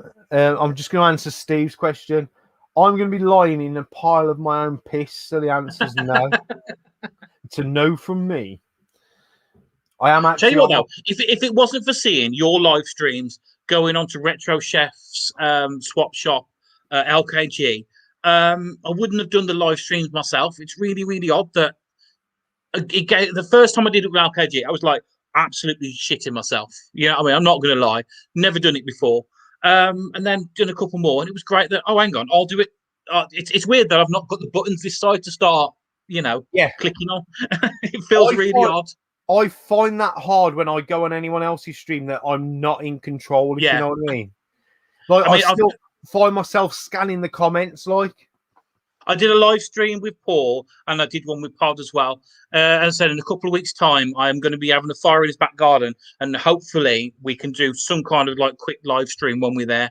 So I am very grateful to just the whole community, is giving me the confidence and everything to do all these. It's brilliant. To be honest, mate, I'll admit I'm a loud, brash prick, right? But I enjoy doing this. I'm confident in doing it, and I feel I've got better doing it. And I can just. Talking about you being loud and everything else, it reminds me of the revival, the last one we went to. Do you remember, was it Kieran that was there from Retro Tech? Yes. I just remember him talking to you for half an hour, and then he come back to me and he went, he's a bit of a knob, isn't he? He's like, I think... I just said to him, like, that's just how he is. Yeah, mate. You know what I mean? You are who you are. You can't be anything Marmite, else. man. I'm Marmite. You either love me or you hate me, but either way, I don't give a fuck. No. It's just the way I am. But it's a good character assumption if you assumed I was a knob, because I would probably agree 9 times out of 10. I'll just scan the questions quick because I've got fell behind. Talking of LKG, because I'm not in the groups anymore, is he coming back with his streams? Do we know or not? He actually got ill, didn't he? So I think he's took a bit of time away from all that. Yeah, I know he got a positive test last I'd heard. Yeah. I might drop him. I've heard from him since then. I think he's doing okay. But I think he burnt himself out. I mean, I'm not surprised. How many was he doing? Like 3 or 4 live streams a week? Well, at my peak, not to fucking blow my own trumpet, I was doing 5 a week. I used to have Wednesdays and Sundays off, and then I'd go again. Wednesdays and Sundays off. Yeah, basically just. Tell you what, how the hell you managed to get that Christmas one to run as smoothly as you did? I'll never know. You know what? Everyone like, as I said last week, what people don't know is when I go live off air, I need to go for a piss bad. More so tonight because I'm on my 4th. I mean, how long were you for on that one? Was it a 4-hour stream? 4-hour stream, and I suppose it wasn't coming out of your ears. But mate, I'll tell you what, I'm not. I'd do it again because that wasn't down to me how that run. That was all the guests doing what they got to do on time. And it just that was when you asked me to come on there, and that was at the point where I was like, I'm not sure yet. You know what I mean? I didn't even know what the technology I had would even cope with it, to be honest. I mean, I've still had some teething troubles since then. I've had to, whenever I do the live streams on my phone, the Wi-Fi will work to begin with, and then halfway through will just cut off completely. So sometimes you see me like on Swap Shop, I'm just frantically trying to sort stuff out, and oh well. What I'd say with that Christmas one, that was open to everyone. So like I asked everyone, I asked you. Yeah. I even had people on it who I don't particularly like, if I'm honest. But it was open to the community. And I did it for the community. That one, that was my gift to the community. Going on about community and everything else, it is amazing that 10 months ago I started this, and I've said before, I started YouTube as literally a way of just helping me get through the day. And it's amazing how welcoming and friendly and everything else majority of people are. I mean, yes, we've had the thumbs down and the trolls and everything else, but if it wasn't for that, it wouldn't have been I wouldn't be doing what I'm doing now. I remember after you did a video, and I think I saw a post in one of the groups that we shared that we're both not in anymore. And I think it was you and it was someone else were quite negative about YouTube as a community. But at that time, you mixed in like a different circle of the community, if you know what I mean. It was quite a little closed community. And that's when I reached out to you and said, look, man, come watch my live streams, hang out with the people in the comments, and you will see a completely different world and from what you months later, that's why I had to, it was probably a couple of months ago now, that I had to do an update to that, because it was, I mean, you have to know that there are bad sides to it. There are, because there are bad sides to every community, but I had the balance of what was bad to good completely wrong. Yeah, and that's why I reached out to you, and I remember the conversation. I said, look, Si, man, I don't know what you've been going through or who you've been speaking to. Come hang out in one of my chats of my live streams.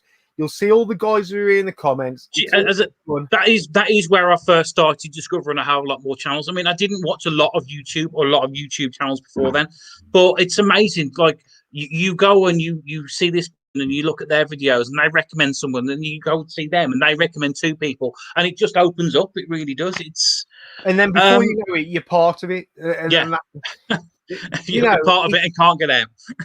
Oh, it's Hotel California, mate. You can check in, but you can never leave. We've got a question from Scott Sager Zombie. I'll best answer him because he does keep supplying me with stuff for my pickups videos. What's the best port of Ghosts and Goblins and why?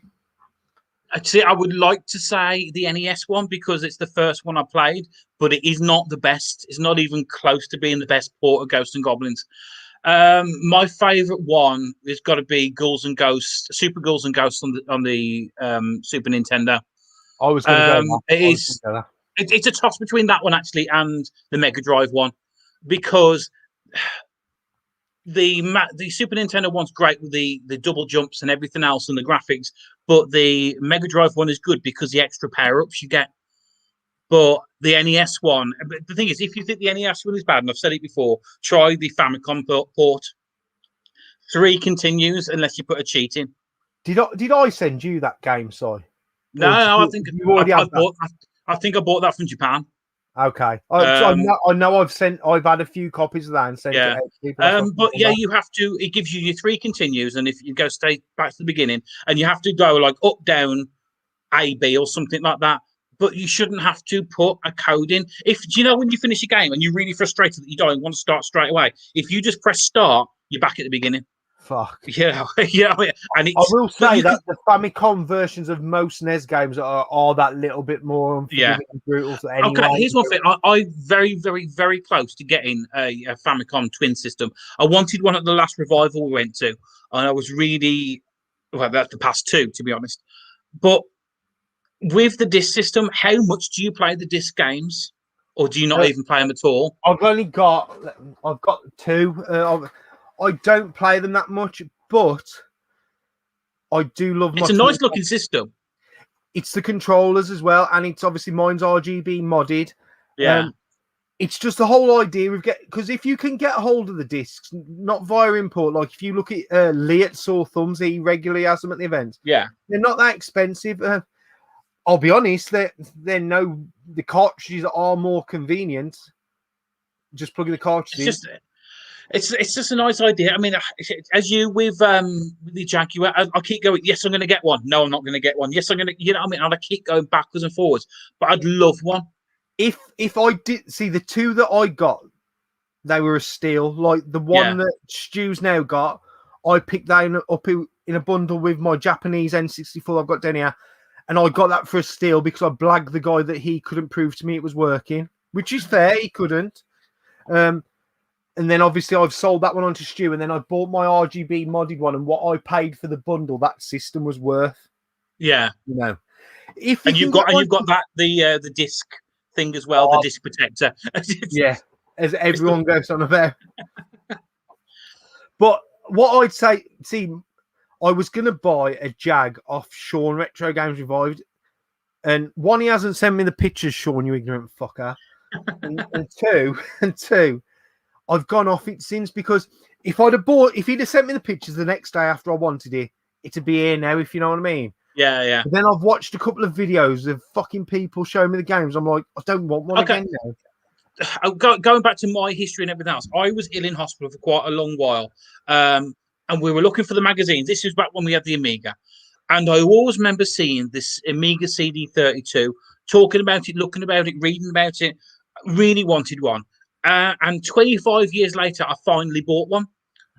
But a disappointment that thing is, all it does is play normal Amiga games. Yeah. You know what I mean? Nothing special about it at all. Love having it in the collection. But the CD32, and here's when you say the bit that you got one for a tenner at a car boot. I did get one for a tenner at a car boot, man. Anna, on the somehow, I think they was Romanians. They got it thrown on the floor with some DVD players, and I picked it up. I had to pay 30 quid for the power supply, though. I paid more for the power supply than I did the system. Do you know what? That reminds me of the QL, though, that is, because you can pick up a QL quite cheap, but if you try and buy one of the power supplies for it, it's like 40, 50 quid. Yeah. Because it's got a weird little end to the plug. See, that was during that era is where they made a system and then gave it its own unique power supply every time. I'm like, you bastards. Do you know what's really funny, though? Is if you actually look at the bottom of the power supply, it should say Commodore 65 on the bottom, because they recycled them from the Commodore 65 that never came out. I'm gonna have a look at that. We've got another question from Paul, but you're going to answer both parts because I don't know the fucking answer to the first part. I know your most valuable game item. What's your second? Well, I don't know your most valuable item, so we're going to tell valuable. You that. Okay, does he mean valuable or the most prized thing in my collection? Because I don't think I've got valuable things. I don't know.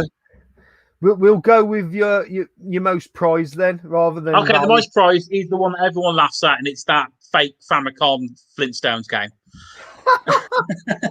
And the second one is it's got to probably be Mario Kart Double Dash on the GameCube, because I got that's the copy I bought on day one when we got it. We put all the hours into playing it, so many great memories, and I've still got that disc now. It's completely cracked and scratched and everything else, but there's more memories in the game, the actual physical game, than a nice brand new shiny one. No, mate, that some of my things that are like quite stupid there in this room just have sentimental value because they're mine. Sentimental value has got a hell of a lot more than monetary value, to be honest. And I think that's what people play on a lot of the time, because people I want to buy this game back from my past. Oh yeah, they put a horrible price on it. You know what I mean? So that's how they get you. We're going to ask this next question because I've got an answer to this question as well. So it's from Addy Sneaker Freak. Addy Sneaker Freak. Question for Ginge. I've heard it more before. Have any of your fires ever got out of control? Now you can answer this because I've got a story about one. I've got a story as well. Back when I was moving house to come to this house that we're at now, I had the actual same oil drum that I got now, and I was just burning stuff as we were going along. It come to the day that we handed the keys over, and I thought, I better take the oil drum with me. And I just tipped it out. It had been sitting there for like a day or two. I put water on it, not a problem. Dumped it out, took the oil drum, locked the doors, handed the keys back to the landlord, walked off. By the time I got from that house, walking to this house, I got a phone call from the fire brigade saying I've set light to the fence and next door because the embers had caught again, set our shed alight, the fence, and his house. So yeah, it once. I used to be notorious in my early 20s, mid 20s for having barbecues at mum and dad's house. So I got dad to build some decking. We built a barbecue, as you say, oil drum burner, and I'd have all day parties. Like there's photos on my Facebook full of, the bins full of fucking alcohol, pictures of the flames fucking up miles in the air because the more pissed I've got. So anyway, I've got this fire going and it's hot. Well, I think nothing about it. So I put it out. Next day, I'll go up the garden. There's all fucking soil on the floor everywhere next to the bin. I fucking melted Dad's compost fucking thing next to it. So all the sides melted. And it's just fucking gone into a gloop and all the soil's gone everywhere. And I'm like going, oh, fucking hell. How are you going to fix that? I did. I turned it round and put the soil back in. There's another fire story, and it's not my one. This is my brother. Talking about when my parents went away, and he had you have a party in your house when your parents are on holiday. But in our back garden, we had a go-kart. It was a homemade go-kart my dad put together himself, just like a petrol engine on the back from a lawnmower. And to make space, he leaned it and put it up against the wall. Okay, party carried on, he was having a good laugh. Somebody had a fag, flicked it out the window. Next, flames had gone everywhere. The fuel had leaked on the floor from the go-kart, and just saw flames going up the window, set light to the fence. And what he did to get around that is, the panels that you can lift up? Mm. All he did was lift it up and flipped it round so the burnt side was on next door neighbour's fence. Completely nothing to do with a fire at my house. I went to the Leeds Music Festival. Fuck me, it's got to be about 2006. This was. So we all took our tents, set up in a circle. Well, I borrowed Mum and Dad's gazebo out the garden. Said, "Can I take that, Mum? Set up camp." And I go, "Yeah." And that didn't come back. So I set up the gazebo, right, and we set the fire up in the middle of the gazebo, and it was a white gazebo. So we were all thinking, we were thinking, "Oh, this is fucking brilliant. This is the fire's not going to have." Middle of Mum and Dad's gazebo is all black, but that's not the worst of it, right? We get a fire that gets out of control, and we're chucking fucking chair legs at each other. They're on fire. My mate set my tent on fire. I jump in the tent because my beer's in the tent to get my beer. And then we put the fire out, and I can't sleep in my tent all weekend. I have to sleep in a Fiat Punto. But the last night, I said, I'm going to crash with my mate in his tent. So we go to sleep. The gazebo, black as fuck by now all weekend. We've been doing this thing. And I'm going, I've got to explain to Mum and Dad the gazebo's fucked and everything. And my mate's going, we'll all put a tenner in. We'll buy a gazebo. We wake up in the morning, the last morning, gazebo's gone. And my mate said, in the middle of the night, because I heard about 8 lads just come and take the gazebo and fucking carry it off. That's what you do at festivals, though, isn't it, really? I mean, the amount of things you do. Do you know what's really funny? This is supposed to be like a gaming chat, and we've just spent 20 minutes or 15 minutes talking about setting things on fire. Welcome to the Pyromaniacs channel. Don't worry, we're carrying on because the next question couldn't be any more fucking brilliant. If there's a fire, you could save one gaming item, what would you save, Si? What could I save? Do you know what? It would be my Spectrum Plus 3 because it's the system I've had the longest. My brother found it in a skip years ago. And it's even before I was like a gamer and everything else, it's just always been there. I've always brought it down, played it, kept it, put it back up in the loft. So yeah, I grabbed that after the kids. Brilliant. I just saw that comment. That is literally the next question after we. Okay, what would you save after you've set your house alight? You know. Oh, actually, sorry, I've just remembered another fire story that I need to say. Me Vectrex, because he's got your Vectrex. He's got the multi-cart plugged into it, and he's got a telly and everything. You're good. One more fire story before we go back onto it, and this isn't my fire story; it's my mate's one. When he was younger, I think it was coming to Christmas time, and he wanted to go downstairs and see what Christmas presents had been bought. But he lit a candle, and the candle accidentally set light to some paper or the curtains or something like that. And instead of going and telling his parents, he quickly ran upstairs and went to bed and laid down so he wouldn't get in trouble that he set the house on fire. True story. Last fire story now, right? I need to do it by the fire next time, don't I, for all these stories. I when I was still living at Mum and Dad's house my dad still lives in, next street from me, our next door neighbour's house set on fire. Mum and Dad and everyone get out the house. I slept through it and the fire brigade. And I'm like, at no point were you concerned that I was fucking dying of smoke inhalation or nothing. They went, nah, you were fast asleep. We left you. I'll let him sleep in.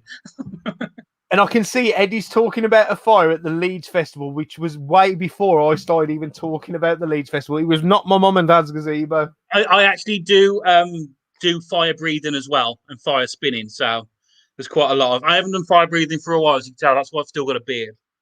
I'd be interested in seeing that. We've got a question, and actually, I can teach you how to do it. Would you like to learn how to fire breathe? No, because it would be a fucking dangerous thing for me to learn. Because after a few beers, I'd think I'm like some character from Mortal Kombat, and I can fucking burn someone. Who in the comments wants to see Dana try that? Get some ones in the comments if you want to see me learn to fire breathe. We'll make it happen. A gaming question. How dare you ask a gaming show? How dare you ask a gaming question on this fire stream? Favorite joystick / controller? That's from Nerdy Geezer.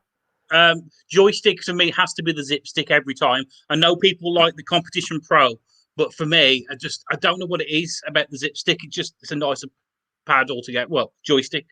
Pad wise, that's difficult because I said I didn't. PlayStation 1 pad. No, sorry. No. GameCube. Just to annoy people. GameCube. No, I'm gonna get my fucking GameCube pad in a minute. No, I can't get too. GameCube. The fact that they are still remaking the GameCube pad now for you can use it on the Switch and everything else just shows how good a design they had. You know what? I think it's fucking genius. The GameCube pad, how it's got the main button is bigger than all the others, and you move Did you from see? there. Do you ever see that program on YouTube? Is it Hard for Games? They were showing you the prototype GameCube pad, and they were going to make all the buttons exactly the same layout, but all the same size. And it was only when they made the main button bigger that it all fit. It's like you navigate from that main center hub sort of thing. This is why I don't like the N64 pad. It doesn't feel natural where you're trying to press the buttons. Yes. I'm always having to look at where I'm pressing. It's the N64 pad is good for GoldenEye. If you want a perfect example of where that pad is good, GoldenEye is your perfect example. Friend always used to do the dual ones, if you know, when you're sitting there with both of them. And it's weird to think that was such a revolutionary thing at the time. Now every pad has 2 analog sticks. Yeah. I'm learning to fire breathe anyway by the number of ones in the comments. Okay. You can also do fire walking as well. That's really quite easy. What, do I just walk on fire? No, you walk on the hot coals. There's actually there is a science behind it. It's the charcoal on top is a really bad conductor of heat. So if you walk slowly, you're fine. Stamp your foot through, you're going to burn. So you've got to be light-footed. Okay, we'll see if I can breathe fire first before we work on to destroying my feet. From Sega Zombie, he wants to know, what game would you be glad to burn in a fire? I don't have a game, I have a system. I'll let you go first, Soybean, as you're the guest. What would it glad to burn? Any of the Crazy Frog games need burning. Crazy Frog racing games should never have existed. The worst thing is, they made 2. They made a fucking sequel. That must have sold. And a Game Boy one. And a Game Boy. Remember when Crazy Frog was a thing on your mobile phone? Not on your mobile phone. It was everywhere. Do you know where the actual sound came from now? The sound came from mimicking a Formula 1 car. Did he? Yeah.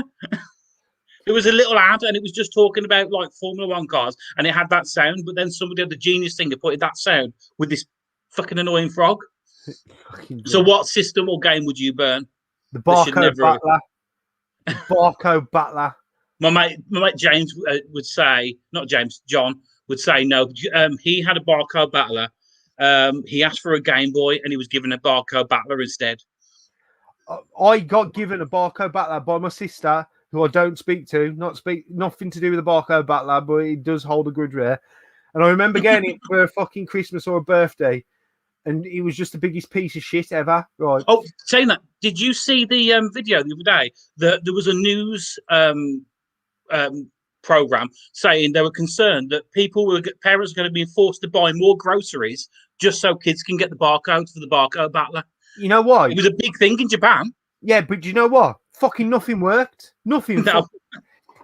I can't understand, right? What the only barcode I ever found that worked was on the back of the box, right? The back of the. So I can't understand now why when I get a Barcode Battler, there's always got a barcode on it. I'm like, you bought this game system about barcodes and you left the fucking barcode on the back of the box. I scanned everything, nothing fucking worked. I did have one which I did give to my mate John not too long ago, and I actually found boxes of paracetamol worked really well, and actually gave different monsters. Talking about barcodes as well, I at one point in my life, and I still might do it, wanted a barcode on the back of my neck, tattooed. Very 90s thing that is.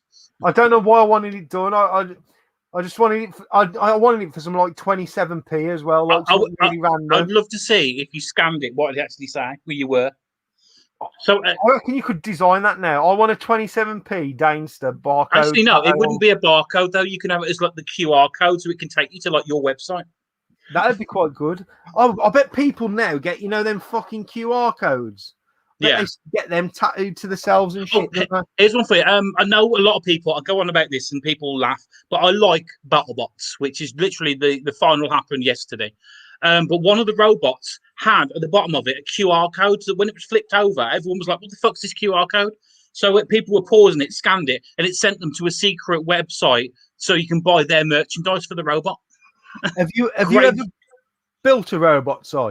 I'm going to be doing it soon with the 3D printer. I'm going to be building a couple of ant-weight ones. Yeah. So if I can build a few, we can actually have some fights at like the next gaming event. That'd be cool, man.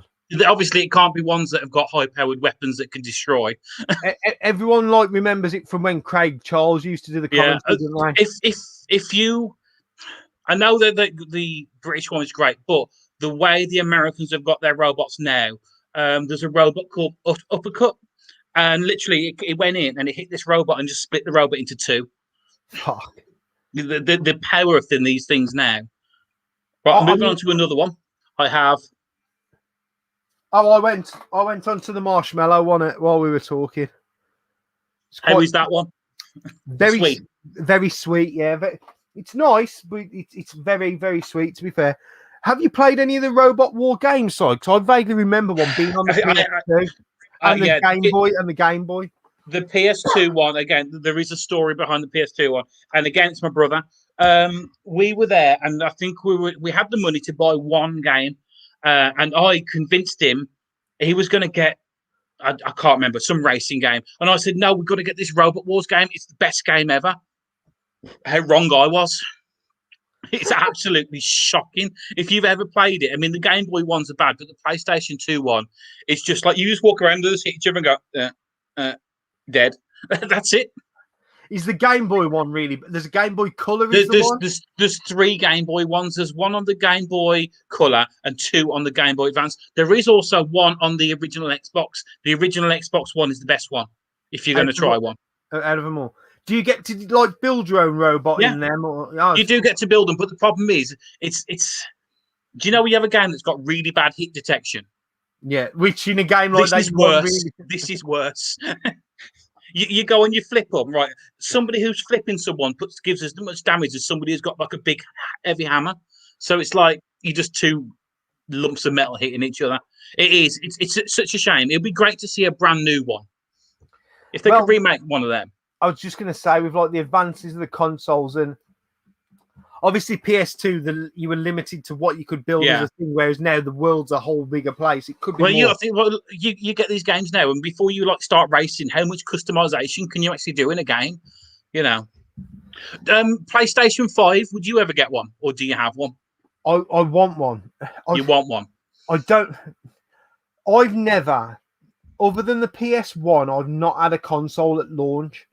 Yeah, I've never really fancied it because the first 6 months, 6 months to 12 months, the games are shit. They're always, especially now, they're all just fucking up ports, aren't they? Lazy up ports, a lot of them. I always find though with that the system at the end of its life, going back to the Spectrum again and everything else, put out better games than a brand new one. But every system's like that. The last like year of its life is the best games you get released. But what I'm thinking is do I, because of how it's available, do I get one when it becomes readily available? Which it will do. It's going to become readily available. Yeah. It's not going to be. Or do I wait till PlayStation do a revision? Because they do. You know they're going to. They always do.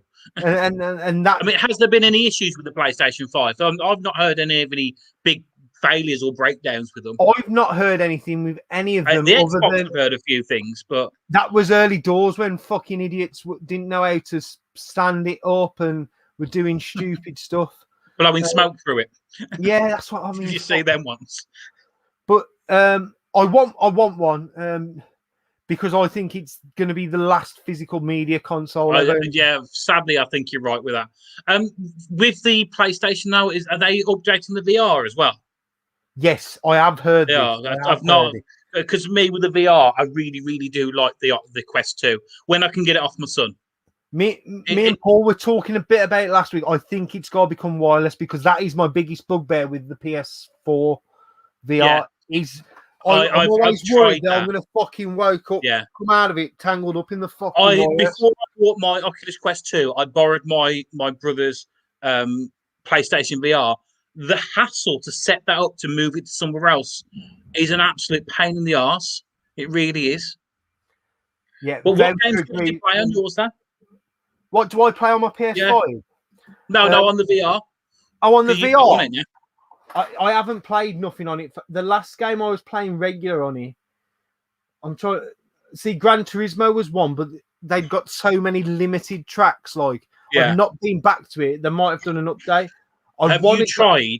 Have you tried Wipeout on the VR? No, that's one of the If games I've if not you got. get any kind of motion sickness, avoid it. Honestly, it made me want to throw up. See, I don't like standing up playing the VR. I don't think I need to. Yeah. I don't think What I I should like need about the to. Quest 2, though, the Quest 2 has been not just the games, the Quest 2, especially with pandemic, has been one of the best social things I've ever done. I mean, I'm like having meetups and talking to people in America. There's a place called Big Screen, and quite regularly, I mean, I haven't done it for a while, but I used to go on because you can put your own things on the big screen. So I was streaming Pink Floyd concerts and having like, I think you can max it 12 people to a room, and just having 12 people from all around the world joining me with my old virtual fire as well, because I was in the middle of the woods with this fire, massive screen above me, playing Pink Floyd. Awesome. So that was good. I have been looking at the Quest. Quest 2 is definitely, I think it's the first one that's made it truly affordable for everyone. And it's so easy to set up. I'm trying to get it at the right price. I'm probably looking at a second-hand unit, to be honest. I think around about 200, you'll be doing all right. The ones I've been seeing are 250. 250 Yeah. is the cheapest I think I've seen. If you are going to get one, make sure you check the lenses, because that's obviously you don't want any kind of damage on them. Have you seen the ones people have been breaking though, playing the boxing games? I've seen your one that you nearly fucking melted with the wrong charger. That wasn't me. Was that No, not you?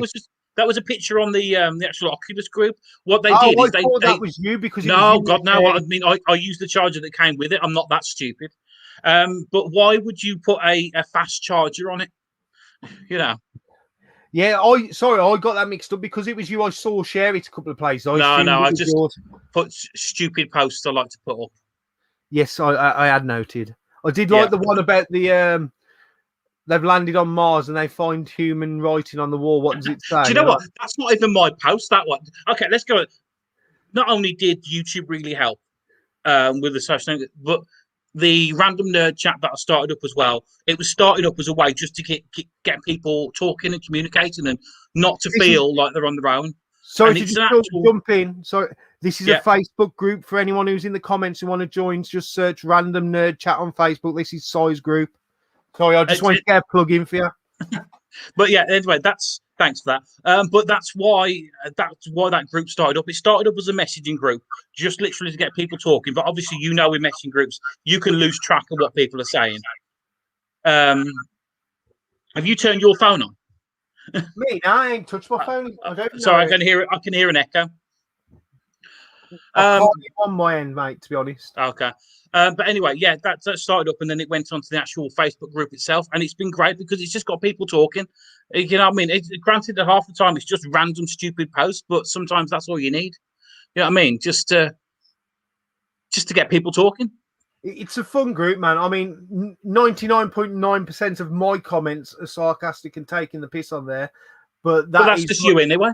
I was going to say, but that's just 99.9% of the comments I write anyway. We've got a question from Retronic Collector. It's Tony. It's back again with the 15th millionth name of a channel. Question for Sai. Favorite 3 games he owns and why?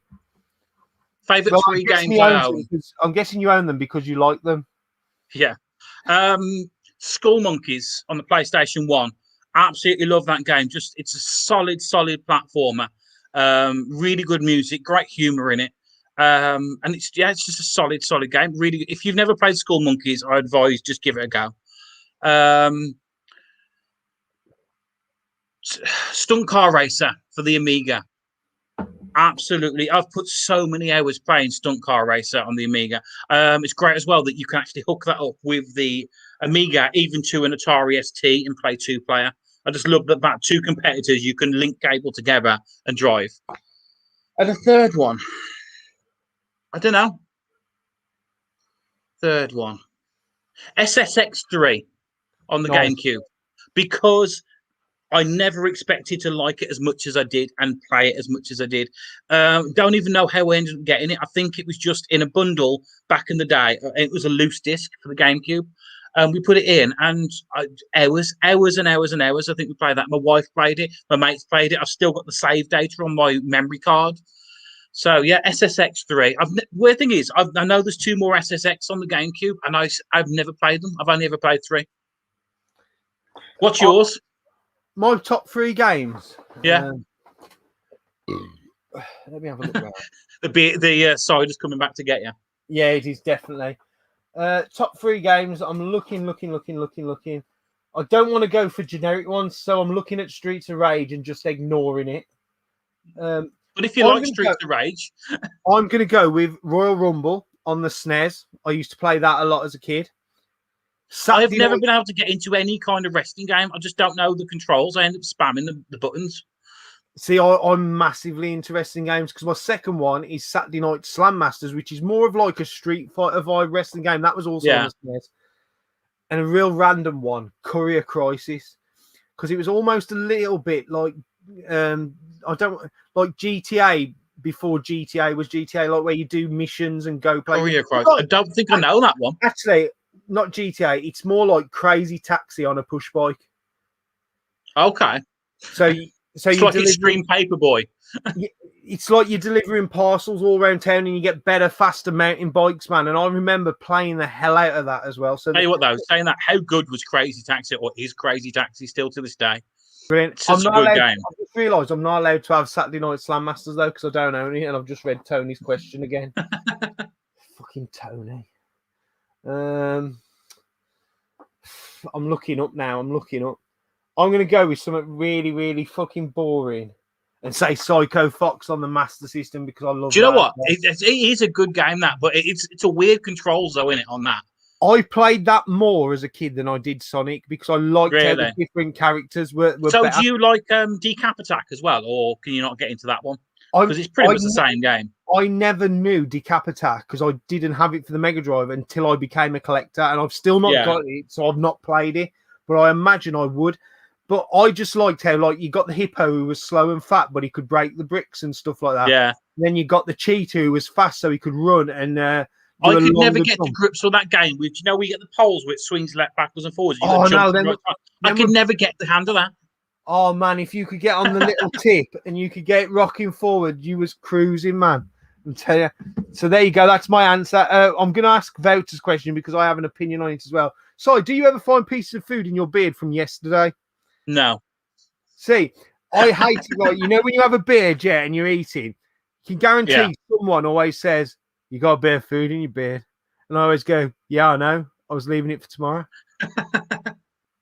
Like, see, I'm going for these bits to try. I'm trying to just grow it out, but it's getting annoying now because I'm just keep eating that. Pizza, right? When I'm eating pizza, guarantee my missus will say, you got some in your beard. And I'm like, yeah, I know it's there. Oh, I know it's there. Oh, I'm going to eat it later. Don't worry about it. So, yeah, that's my answer to that. I tell you what, though, I'm noticing this, but how fucking annoying is it with a beard with his fucking masks at the moment? Oh, man. Because I have to do a 14-hour shift with a surgical mask on. Yeah. So, because you know in the WhatsApp group, you don't know the hassle I've had the last week because basically the job I work for, they've took on a contract at Dudley Council and they've got this weird mask fit rule where I've got to be clean shaved. Okay. Oh yeah, I think I remember you telling me that, Paul, last week that you said it's religious reasons. Oh yeah, I'm 100% changed my religion now to Norse heathen pagan, which basically means I believe in Thor and everything. And I had my induction on Monday. My boss had a certificate that said I had a clean-shaven beard when I did my test last year, which I vaguely remember it not happening. And they asked me about it, and I said, look, I can't completely shave. I said it's against my beliefs. And no sooner you throw religion into the question, everyone... They don't want to touch it. Yeah. So, but the best thing is it couldn't work out any better because I have this ridiculous hairstyle that looks almost like that I probably do believe in Thor and shit like that. So I've managed to blag my way out of being... I'm sure with all this, I could say I've got some weird kind of religion as well. But I'll be honest with you, right? The amount of times I go out, like when I go out clubbing, because when I go out, this is proper skin tight. This is when I shave it, skin tight. And I've had someone come up to me before and go, "Are you a Viking?" And I go, "Yeah." You ever thought of putting a tattoo on the side? Nah. And I've You're not actually gone to the guy, "Yeah, I'm going home on my fucking longboat, mate." But yeah, like people have said, like I've had people come to me and go, "No, but do you like these reenactment things and stuff like that?" I'm like, "No, mate, I just like have a beard and like my hair being like this." That's the God's honest You truth. do get some odd questions.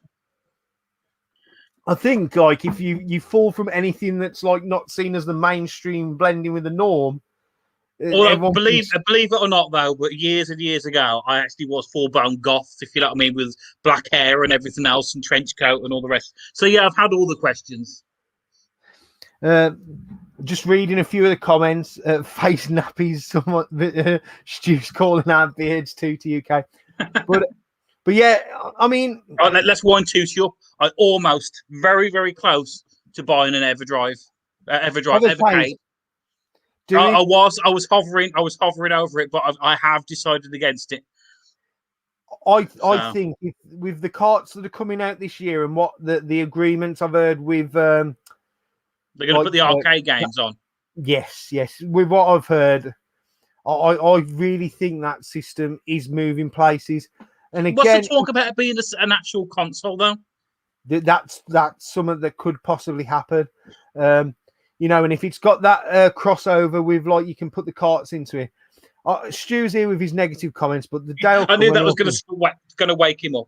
I have stopped. I've given away a couple, and I have stopped doing the stands for it now because, as nice as it was to do stuff and help people out, all I was doing was printing off Evercade stands. So I've said to people now, it's like I'm done. You know. But you know what? That shows how popular it is in that little corner of the community. Yeah. And you know, Stu's just too stubborn to admit when he's wrong. If it becomes a not good idea, it's still a bad idea to Stu. And I respect him for that, and let's drink to it.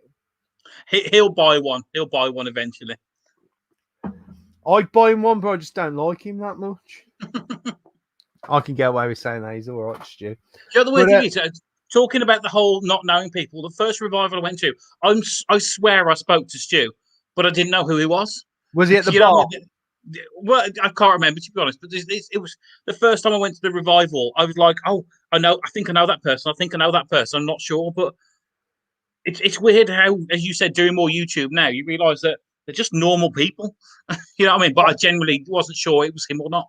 I always say this. The first time I met Stu, I remember him getting all excited because he thought my, the portable PC engine. I've got a mint box one, and he thought he'd got the system in. I remember his little face getting all excited. I went, "Sorry, mate, it's just a box," sort of thing. And that's the first interaction I ever had with Stu. And he's all right, man. I'd class Stu, as long with a lot of other tubers, as a very good mate. So, that's the one positive thing that come out of YouTube for me. And as we're into the final 15 minutes, we're going to talk a bit about YouTube, Si, and just tell us, tell us your whole experience, like why you did it, the negatives you had, the positives you had. Sum it up if you can, like, the whole little journey you've had in 10 months. It's just weird because at the revival, the last revival that happened, people were making videos. I was like, I can do that. I'd watched a few people and everything else. But then when the lockdown happened, I just needed something to focus the mind and all the rest of it. And I don't even remember doing it. I just went into the room, hooked up the camera. I'm not lying. It's like literally like 2 planks of wood hammered together with 2 more at the top holding the phone. And I just started talking. And for that 15 minutes and then loading up the video, it was like, wow, that was all right. You know what I mean? I didn't care what I was talking about. It was just nice that I was talking about stuff. And then obviously it just rolls on from there. And with that video that you said that sounded quite negative for the fire was the first time I was ever actually in front of the camera. Which I was surprised how easy it was. You know what I mean? I was surprised how the camera was just pointing at you and it's just words were just coming out and just talking, and you always think you're going to mess stuff up. And from there, it really has grown. It's meeting lots of new people. It's getting the support and the help and the, stuff like that. The trolls, that was just hilarious, to be honest. I have a feeling I know who it is or what group of people it is that I don't speak to anymore. I'm sure you know who I'm talking about. Yeah, man. 100%, I think it's that. Because I know, do you know what's really weird? Do you know when you're on a group with people and you know the way they speak and act to other people when you're Yeah. on it? Yes, That yes. when you're not on it, you know that same energy is being put onto you. That is The thing is people have natural slips of like certain phrases or how they phrase something that yes. they find hard to hide naturally, sort of thing. Like, So I'm convinced, and I'm not convinced it's all of them. I'm convinced it's one or two of them that are just laugh, oh look what I've done kind of thing. But what they did was made the channel get people talking about it, going, well, why the hell are you getting 35 thumbs down in the first 10 minutes of your video, kind of thing. The one that really did hurt me was when people were doing it when Oscar was on, and he come to me and said, "I don't want to do it anymore." That generally did hurt, that was a but proper wanky thing for people to. What I'll say, Si, is kudos to you the way you dealt with it, and it's kind of how I've dealt with it when I've had trolls. You can either attack them head on and lean into them and say, you know what, fuck you, you're not going to stop me doing what you want, or you can let it affect you and go the other way. And I think your attitude of like saying it did start to affect to begin with, but then. But the thing is, Si, is then you surrounded yourself with like proper people who give you positive feedback. You know, Yeah. I mean, you know, you've always got me. I always say is if I'm not taking the piss out of you, I don't give a shit about you, sort of thing. You know, and that's just me as I am. You know, you either take me as I am or not. And you know, Si, because like you openly talk about your dyslexia, and I've openly said to you, Si, if I say you spell something wrong, I'll fucking I won't be a dickhead about it. Do you know what? As I said as well, because Tootie said the same thing as well. And do you know what? I know you're going to briefly touch on it, but voting YouTuber of the month, and actually some of the people who actually voted for me, I'm genuinely shocked that they, you know what I mean? They think that highly, and it means a lot. And Toot was one of them that voted for me. And to see him actually go, I'm voting for you for YouTuber of the month, it was like, I didn't care if I win or lost then. That was just such an amazing feeling. You know what I mean? I know we're talking about him again now, but it really is. It's hard to explain that you're going from that and thinking, oh, literally, some points I was thinking, oh, what's the point? Might as well give it up. And I'm glad that I haven't. I'm glad that I've carried on. I'm glad that I've pushed through it and just come out this side of it now, which is great. You know what? So we've been talking for nearly 2 hours, and it's the first time we've mentioned that you're winner of YouTube of the month. So first of all, let me congratulate you. Thanks. And genuinely also, shocked. I'm just going to say I couldn't cast a vote last month because all 5 channels I put you all on the same part, and with no disrespect to you, so I didn't care who won because any winner was a worthy winner, if that makes sense. So do you know what's really annoying now? I kind of sat back and let it happen because that's what I wanted to happen. You know what I mean? Yeah. Do you know, because you know for the fact that they ask you, like, do you want to be voted, whatever. And I was thinking, like, who would I nominate? But I didn't know who else was nominated. And 2 of the people that I would have nominated were up at the same bloody time as me. Typical. It's just the way. But so again, man, massive congratulations on your win. I'm genuinely shocked that anyone still watches it at all. But I can only ever be me on camera. I can only ever talk about stuff that I can talk about. The style of way I come across literally has just started because I'm really, really crap at editing. You know what I mean? So the being crap at editing has made me go, right, I'm going to do it from start to finish, talk about it, and then done, stop. Yeah, I mean, granted, you waffle in between. I drop stuff all the bloody time, but just make a joke of it. You know what? So you will. I don't get me wrong. I don't dislike anyone who edits stuff, but I sometimes feel you lose the person when it's over edited. Yeah, like you watch my pickles videos. I don't edit it anymore. You're one when you forgot about the Evercade thing that I sent you. You look so pissed off in that one. You should have stopped and walked away. You know what? That is the only video. How many times did you take? I think I took 4 or 5. It's the first time since my first video I'd done stuff in more than one take. And it's because I needed to get it out that day, so I wasn't in the mood to do it, you know. And I always say, I know that feeling. I have said that. I mean, if I'm doing a video and like, you know, sometimes it's hard to just get that start. Once you start against the flow, you get into a really good rhythm doing it. If I've done that, stopped and started a couple of times, the video was just never meant to be. Yeah. So See, I Sorry. normally just flow, and that I even say it's a bad video. I'm not doing right, but I needed to get it out that day for I've gone local. Oh, nice. Literally, I can see the Banks' brewery from my house. But my other video, see, with my other videos, I don't edit. Like, you'll see me look up, you'll see me go, like, and I always think the amount of times I say, you know what I mean, and go, it's not even it's like I'll do something wrong, and when I do something wrong, I like kind of take the piss out of myself, like going duh or something like that, and I don't take it out because I think you will lose the personalness of that video. But it's nice that something that didn't start off to being a style of video has become my style of video. You know what I mean? It's naturally just formed into that way. But yeah, it's just it is who I am. I can't be anybody else. The same as you when you do your videos and stuff. I think sometimes when someone edits out all the mistakes, they become less human. If that makes sense. We're not perfect. Nobody is. Do you know what? Do you know what I like it to be? I like it to feel like you're just having a talk with your mate at the bar. Yeah. You know what I mean? That kind of, you all fuck things up.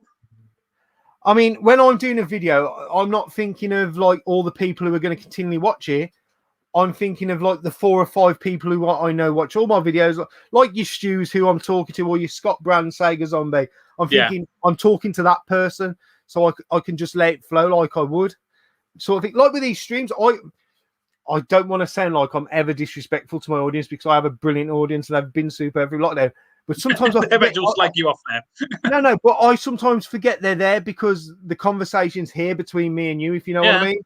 And I'm constantly glancing down, but I'm also listening. Obviously, the main conversation is me and you. But you know, it's nice that I can forget they're there and I can still present something for them. Going back to that video that I did, that's the one that you commented on. I can genuinely now look back and go, that was a different person then than it is now, and I was wrong. You know what I mean? I was wrong about a lot of things. Weird thing is with that video is, I never planned to make it. I saw somebody have a comment on one of their things. I'd gone through the Facebook groups where everyone goes, yeah, I'm not going to help you kind of thing. And that's the mindset I was in at the time. And it shows the naivety of where I was then compared to where I am now. You know what I mean? But that was probably, as you said, the people I was surrounding myself with at the time who... 100%, 100%, mate. You know, as I say, like, you won't come across anyone who acts more of a dick and hard face than me, but you know, if you message me on Facebook, I'll help you out with it. And that's the thing, is that you not this persona, but you're one of these people that no matter what happens, you would be there to help anyone if you could. You know what I mean? If someone needed help and said, "Oh, can you would be there, no matter how much you call them a, you know, whatever you want to call them." 100%, mate. 100%. I just don't like people to know that I like them. I think that's the thing. Brilliant. So, Si, we're coming to the end, man. This has been an absolute blast. I've never drunk so much beer and had so much of a you didn't get to the Parma Violet one. I've got 2 left, but the night is still young. What I like to do, Si, is just close out with a message from you to everyone watching. So if there's anything you want to say to everyone who's watching or watches this back, to the trolls of the world, they can suck a dick. Carry on. Yeah. Just don't let the trolls get you down. Be yourself and look after each other. Brilliant. So, Si, again, I'm going to congratulate you on being reigning YouTuber of the month. Good luck to everyone who you've put forward. Thank you for giving up your time tonight and being on and sharing your life experience with everyone. And I'll just say we'll do this again some other time if you're up for it. You know, we'll do this another time, but hopefully it will be in person at a bar. Okay, I'm more than cool with that. So for me, Si, thank you for coming on. I'm just going to thanks to everyone backstage. Not going to lie, lads, little bit lightheaded the way I've been knocking the cider back. And before we go, I'm going to open the Parma Violet for Si. Just because he's been a great guest. I'm not even drinking for any week. I have had a shit week at work. Shit weeks happen, don't they? Just want to thank you all for watching. I've got a massive pickups video that I was going to record tomorrow, but it could be Sunday now because I might have an headache. Who cares? So as always, thank you all for watching. Don't have nightmares. Do sleep well. Go check out Si's channel. Watch me pour this beer. That is perfection. That's purple as fuck. Look at that. So, thank you. Fuck you. Goodbye. See you later, YouTube.